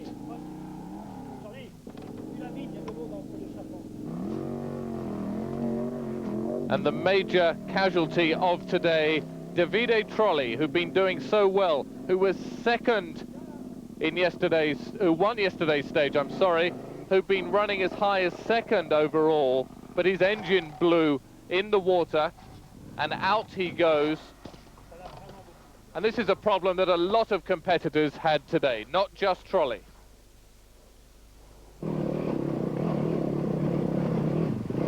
The art is to keep the bike going as well and as fast as possible through the water. That's Fabrizio Mioni, today's stage winner. Jordi Arcaron's, though, in trouble. Water in the engine and desperately trying to get it going again. He lost 15 minutes here and virtually lost any chance of at last winning the Dakar. Twice he's been second, twice he's been third on this event, but it looks as if Arcaron's is just not going to have the luck to win this year. Number 12 comes through the water. That's Gerard Jimmick from Holland. That look to the sky, I don't know whether it's to say thank you or what was that all about. Jordi Arcaron's beginning to panic, the clock ticking by. He's on the right side of the river, but his engine is in the wrong kind of condition. Number 20 comes through. Carlos Sotelo, also from Spain. The two Spaniards helping each other. Not only the problems of getting their engines going, the unpleasantness also, and Arcaron has got his engine going, the unpleasantness of getting wet as well and having to continue for another 300 miles or 500 kilometers with their bottom half soaking wet. This is the jungle, this is the green hell that Hubert Auriol, the rally organizer, has been talking about. It looks more like one of these four-wheel drive adventures than it does the desert rally that the Dakar is known for. That's Richard Sank, the Frenchman. And a few locals coming to help out. Now bear in mind, we've only had the bikes come through so far. You just imagine what it's going to be like for the trucks in a minute.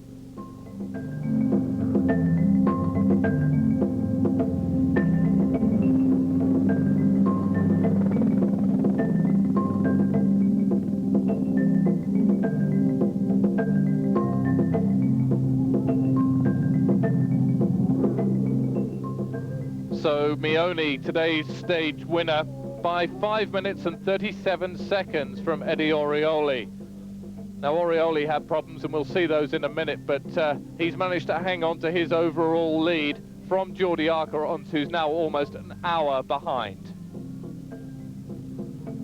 Sotelo in third overall, Jimmick fourth, and Sank fifth. Now a lot of large crowds gathered as the rally entered Guinea. Good news and bad news. That's great news that they come out to see the event. The school's closed, but we had some drama, some tragedy this morning when a small child was hit by one of the competitors, Marcel Pilet from France, and subsequently died. The second death on this year's event, a tragedy in Guinea. Now, Eddie Orioli, his suspension collapsed just after lunch with just 150 kilometers to go. The back wheel banging against the bodywork. The knobbly treads on those tyres worn down to be flat, and Orioli still managing to set an incredible time on today's stage. Second fastest, only 5 minutes slower than Mioni, whose bike was going brilliantly. And this is Mioni explaining that today's stage was one that he loved last year and was dying to come back and do just as well this year. Said it was especially hard in the river, and he heard the water getting in the exhaust, but decided just to keep going, and luckily his bike survived okay. The KTM rider fastest through. Orioli, who also fell off today, amazed that he got to Guinea this evening without any problems, or nothing more than a scratched forearm. Orioli's lead now virtually insurmountable at the top of the leaderboard. Arcaron second and Sotelo third.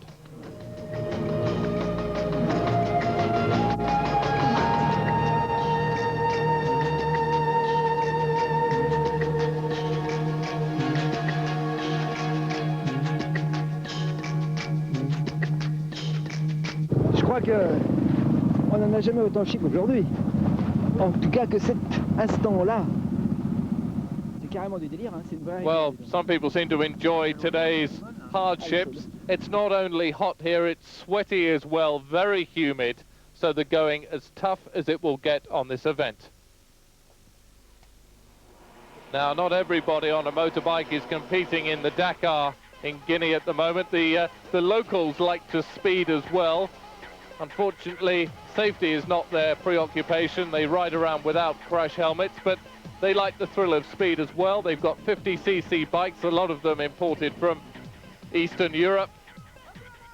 And it's great as long as you're on the flat, not too good on hills.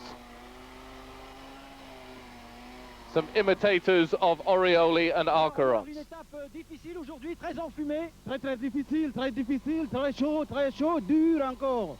And that's basically summed up the stage in l'Abbé today. Very hard, very hot, and just a little bit smoky.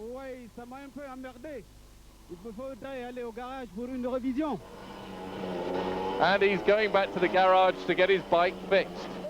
I'm afraid we don't know the name of Guinea's answer to Arcarons or Sight or Jimmick, but he's back in, he's got his pit crew going.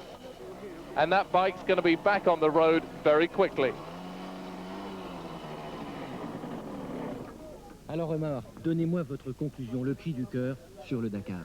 Nous sommes très contents. Une étape dure, très dure, mais pathétique. Well, dur seems to be the word of the day. It's very hard.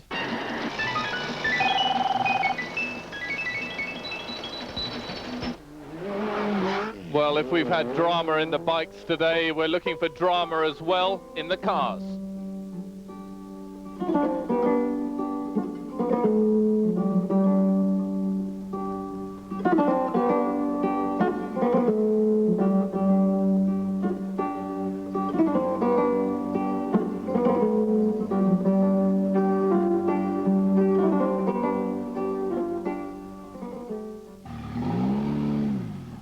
Well, a perfect car for the dunes and really built for the sand, not for the jungle.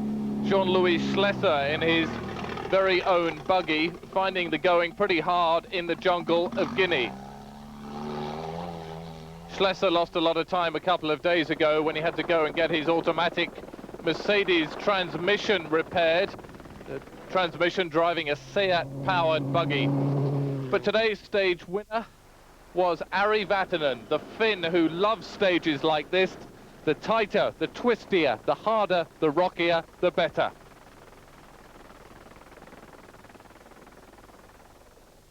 And for Vatanen, a bit of water doesn't cause any problems.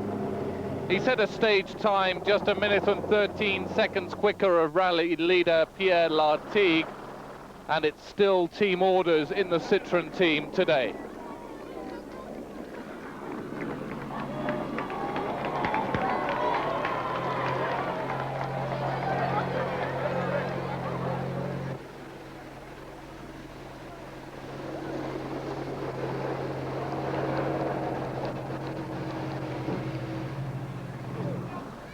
And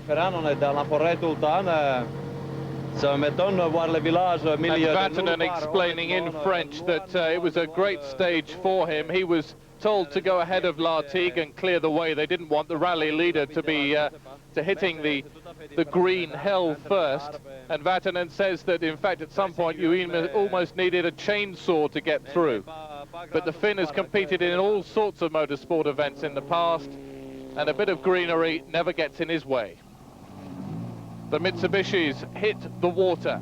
Now, we haven't seen water like this since we were back in Spain almost 2 weeks ago, and then it was falling out of the sky, not lying on the ground. Hiroshi Masuoka fords this river. Coming out of the jungle, Bruno Sabi. So Vatanen was quickest today ahead of Lartigue and Womberg, so a 1-2-3 for Citroën. Fontenay the fastest Mitsubishi driver, then Servia in the Citroën and Masuoka in the Mitsubishi, the top 6. And one of the Japanese privateers gets stuck, gets tugged out. As I say, this looks more like a four-wheel drive adventure, as a couple of the cars crash, 218 and 237 in the middle of the jungle. Now, the cars are never normally close enough to crash, but this they've done, and not only dented Pride, but some dented wheels and dented lights as well. 218 gets going again. That's Sousa from Portugal. 295, one of the Italian entries, that's Thierry Andretta. And Salvador Servia doing a little bit of cross-country driving, crawling between the trees in his Citroën. Now, I have to say that Servia is not the most popular guy in the camp tonight. They had radar in a lot of the villages today because the competitors were told not to go over 40 kilometers an hour. Servia, I'm afraid, holds the record at 120 kilometers an hour. And after today's tragedy, not good news. Now, most of these cars are not fitted with winches. We're not competing in an event like the Camel Trophy, so they don't come on events with winches attached to the front of the car, so they literally just use snatch straps, pull each other out of the mire with very strong nylon ropes. Doesn't always work. And when you're in a race like this, don't forget the clock is running as Prieto comes out of the mud there. They just have to keep themselves cool and keep going, whatever the trouble.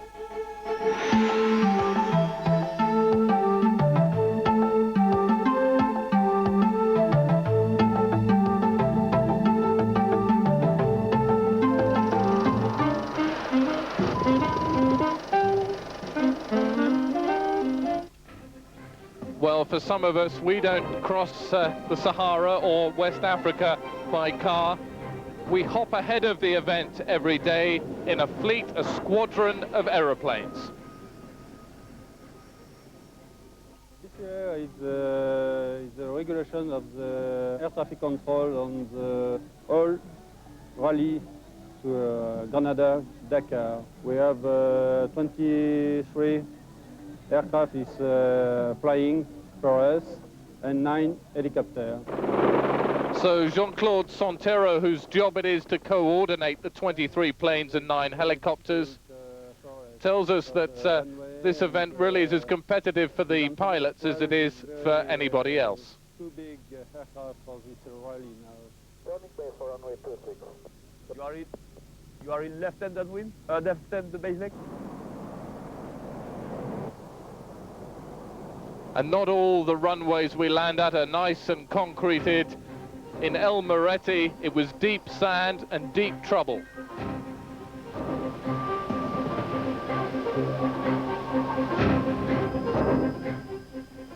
One of the Russian Antonov planes gets stuck in the sand, and there's nothing for it but to dig it out.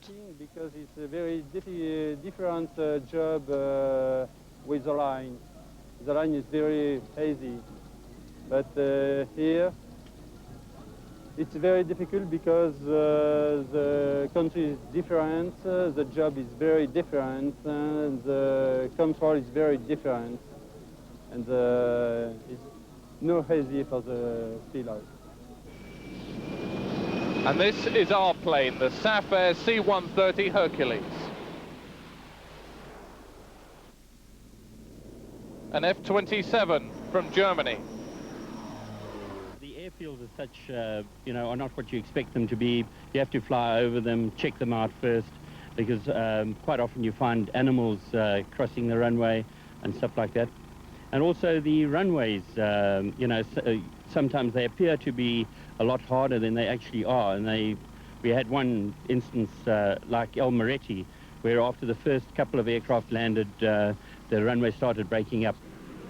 That's Captain Richards, the man who flies us into every conceivable runway and out of it every day, hopefully to Dakar in a couple of days' time.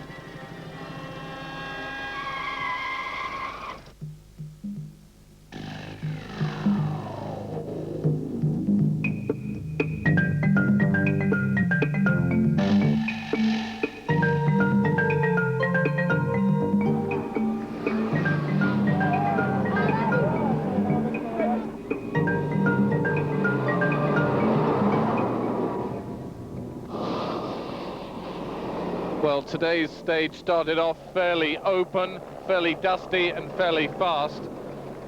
But after we've seen that jungle that caused so many problems for the smaller cars and bikes, just look what happened to the trucks.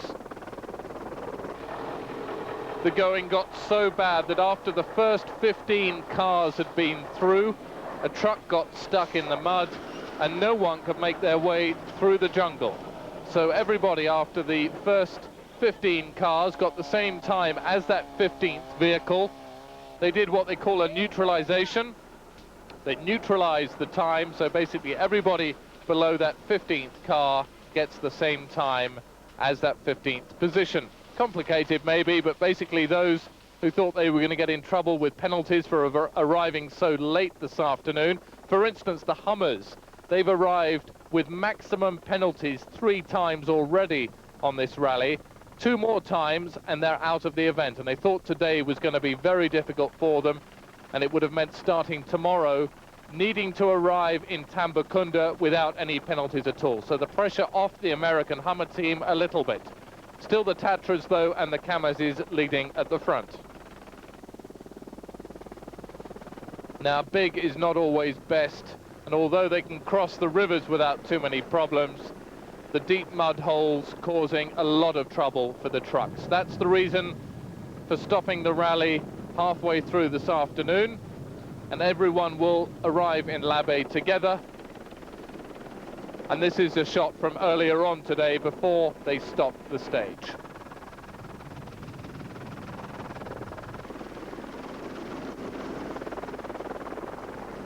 .414, Shelik from the Czech Republic.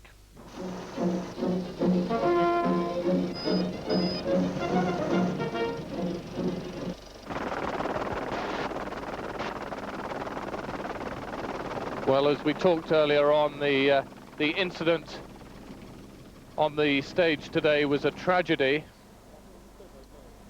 and almost as much for Marcel Pilet. And Marcel Pilet was the KTM rider who had nowhere to go, as he explains, when this child ran out in front of him, just 30 kilometers from Labé. He hit the child, who had no chance at all, and died shortly afterwards. It's the second tragedy on the rally this year, and the 33rd in the event's history. Luckily, Pilet not badly hurt, but in shock more than anything as he talks to us tonight.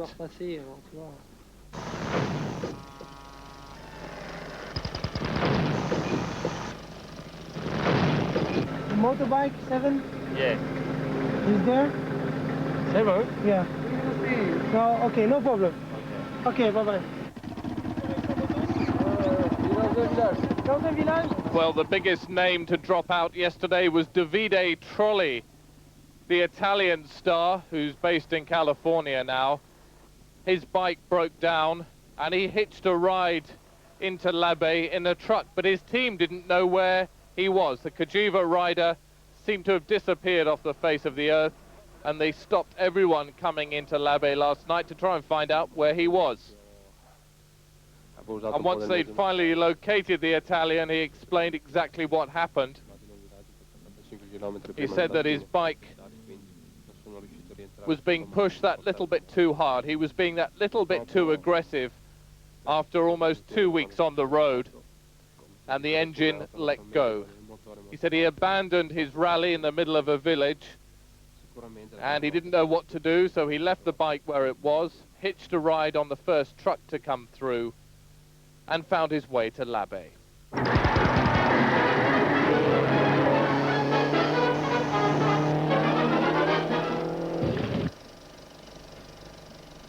Well, today's stage, originally meant to be 620 kilometers.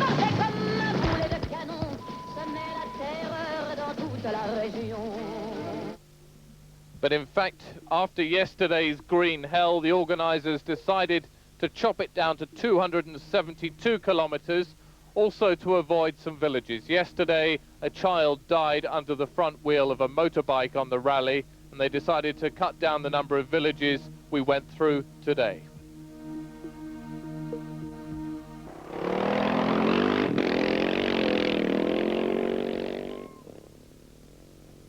So today's stage cut right down from that long 620 kilometers. It's something that really could have changed the leaderboard today, but cutting it down to 272, making it a sort of middle distance type stage. Very fast, very hard. They cut out a lot of the river crossings, as we had yesterday, and instead decided just to hold it on the dry, fast, but rutted tracks of northern Guinea, just before crossing into Senegal. Well, he hadn't won any kind of stage, let alone a stage on the Dakar, until last week. Fabrizio Mioni, today's stage winner for the third time on this rally. Mioni 11th, and now climbed up to 8th, and that's going to be a good result for him considering he crashed out earlier in the rally. Eddie Orioli just keeping his fingers crossed, everything crossed, until he reaches Dakar tomorrow. His lead now over an hour and 11 minutes from Jordi Arcarons, who could only manage 5th fastest today. Sotelo, Jumink and Richard Sink filling the top 5 as they head into Senegal. Jordi Arcarons, who's come second twice, who's come third twice, and is not likely to win his first Dakar this year. Not unless something very bad happens to Eddie Orioli on the last day.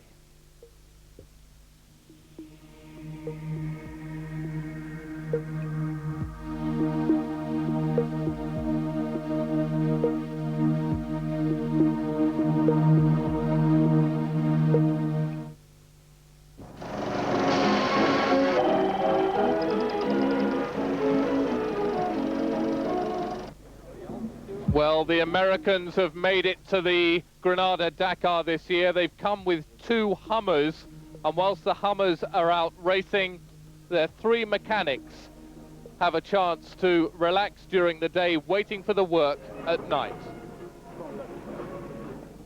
Today we woke up refreshed because there was no cars here all night making noise. We had a lot of sleep.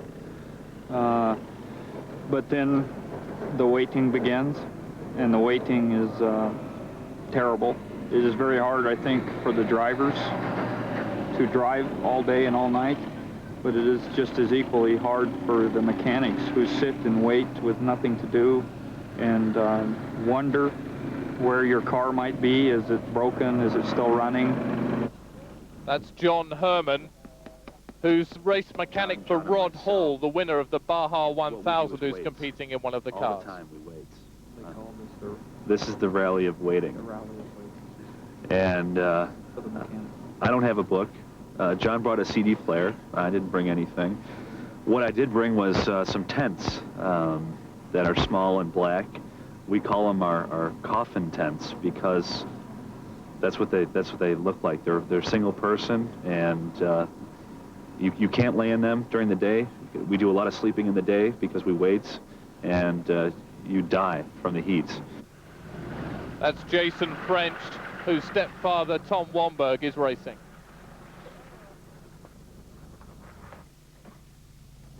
John Clattes, the third member of the mechanic team.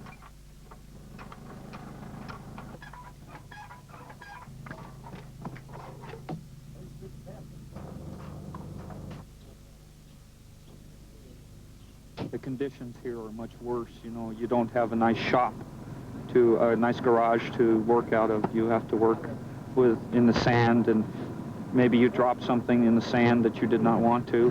Whereas if you were in your garage, you pick it up off the floor, it would still be clean. Well, life's as hard for the mechanics almost as it is for the competitors, and Hubert Auriol very keen to see the Americans here this year, and hopefully more of them back in support of the Dakar next year.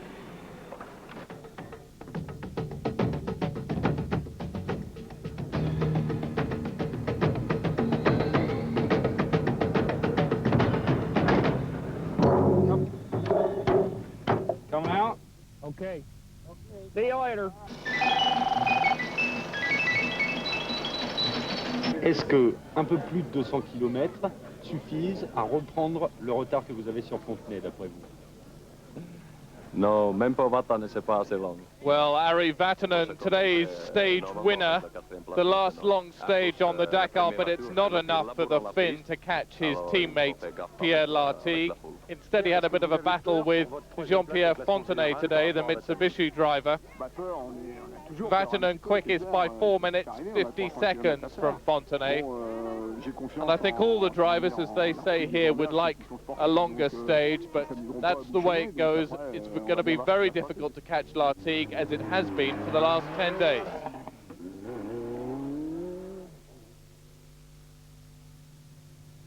Another holiday in Guinea today. They've taken 2 days off to watch the Dakar. It's the biggest sporting event in the country, and today it turns round and heads back north to Senegal.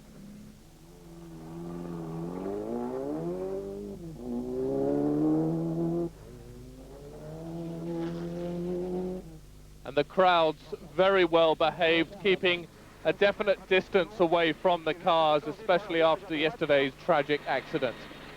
We're in car with Pierre Lartigue, rally winner, on the eve of possibly clinching his third Dakar win in 3 years.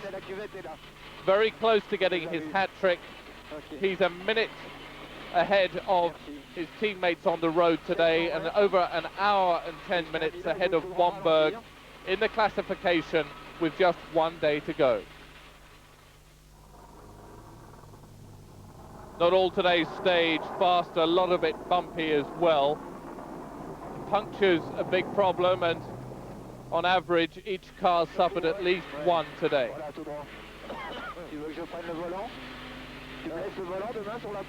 We're in car again with Lartigue and Michel Perrin. We hear them as Perrin shouts out the instructions to Lartigue.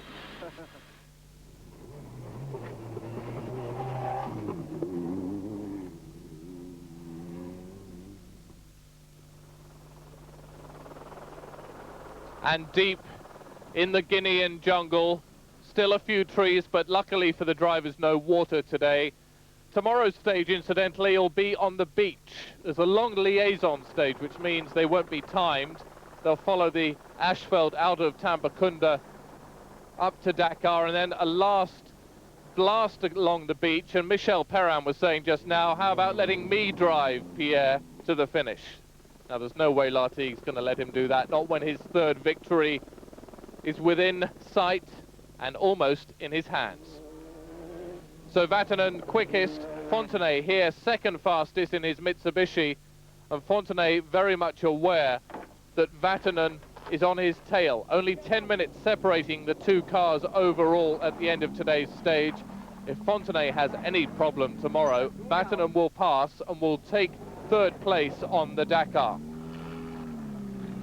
Jean-Louis Schlesser, seventh fastest in his buggy today.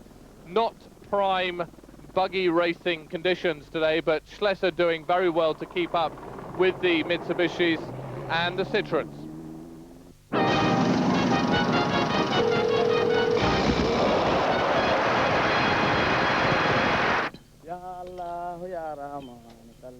Well, all the top teams carry a doctor, and some of them carry an osteopath as well with them. But in Guinea, it's the marabou, or the witch doctor, who has healing powers. And this particular marabou, who wouldn't give us his name, it's all part of the mystique, I guess, meets Alex Baraka, the osteopath for the Yamaha team. And also working for the Rally Art team as well. And here, laying hands on a very famous driver indeed, Patrick Tombe, former Ferrari Grand Prix driver, now competing in the Dakar. And hopefully his spirits will be helped along by this marabou today.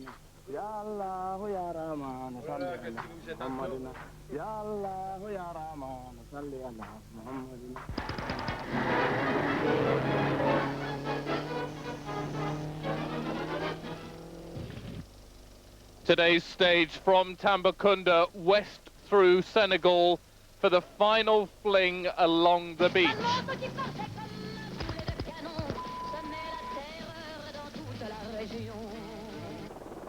And for the bikes, a mass start on the beach just north of Dakar. This is how the Dakar used to start, and it gives the bikers a real chance to fight it out, neck and neck, along the last 20 kilometers of this year's 7,600 kilometer rally.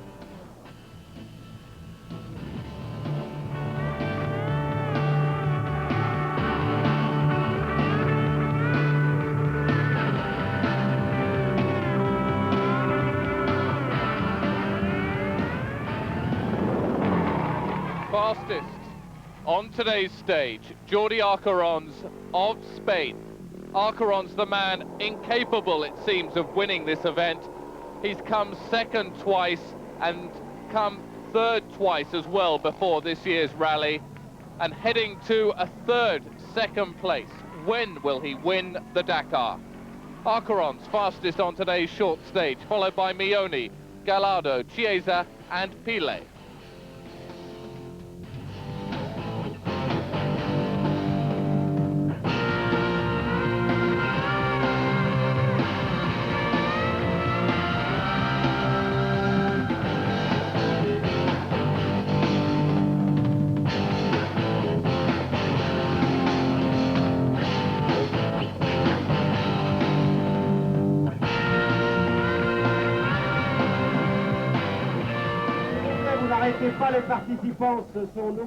And a huge crowd turned out on the banks of Lac Rose, the pink lake. And when you see it from the air, you see that it really is pink. But Eddie Orioli, the man of the moment, the Italian, winning his 4th Dakar, equaling Stefan Peter Hansel's 4 wins, but just one behind the all-time top scorer, Cyril Neveu, who has 5 wins. Orioli says his heart was in his mouth today. He didn't dare think of what the finish would be like. He said it's been a tough rally. Stefan Peter Hansel dropped out round about the halfway mark, and he doesn't know what would have happened if Peter Hansel had stayed in.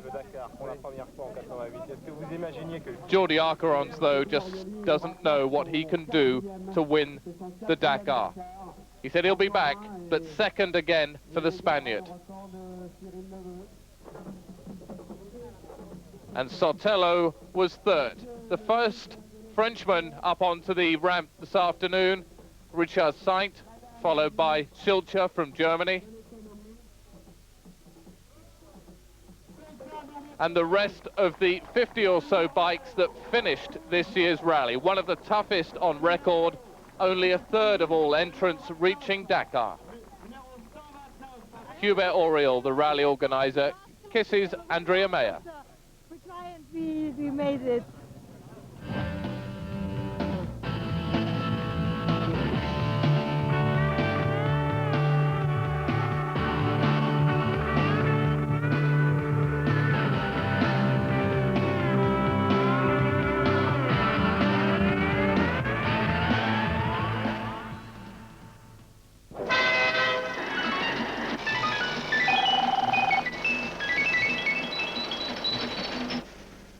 Well, it would be unfair to say that the rally had become a bit processional. A good position. So, and Jean-Louis Schlesser is anyone if not unpredictable. And although Pierre Lartigue had been out in front and sure enough finished as rally winner this afternoon, Jean-Louis Schlesser had more bad luck. His gearbox went and he had to be towed over the line, dropping to 21st overall in the position. Pierre Lartigue puts his foot down on the desert sand, gives the crowd something to laugh about and wins this year's rally. Jumping for joy, Ari Vatanen.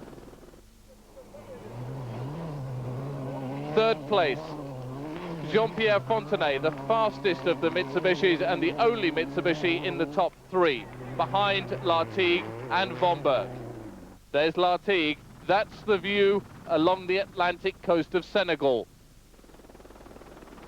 2:07. Vomberg coming second on his first major rally for Citroën, taking over from Timo Salonen, the former Finnish World Rally Champion. In formation, the Citroëns come in, and you can see the pinkness there of Lac Rose. Citroën have dominated this event virtually from the start. Vatanen was leading for the first few days, then Lartigue took over, and no one has dared challenge the now three-time winner of this event. 3 times in 3 years, it's a hat-trick. C'est bien pour Citroën, mais on a eu le gros problème. And the quiet Lartigue says it's great for Citroën, and it must be great for him as well, although he's not a man that really shows emotion very often. Nobody has won 3 Dakars in a row. René Metsch has won 3, Ari Vatanen has won 4, but never 3 on the trot. Second up onto the ramp, Philippe Vomberg and his co-driver, Fred Gallagher. Third, Jean-Pierre Fontenay and Bruno Musmara. A gaggle of Mitsubishis, the privately entered Mitsubishi Pajeros, led by Patrick Tombe and René Metsch. The Nissans of Thierry Delaverne. And the trucks make it through the deep sand.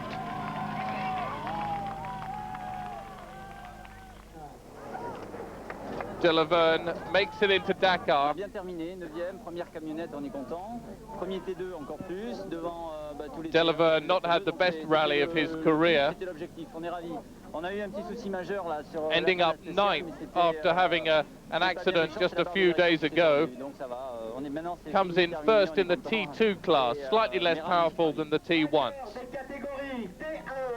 And T1, the standard production car category, Jean-Pierre Strugo. And Schlesser finally makes it up onto the podium, hugged by Hubert Auriol.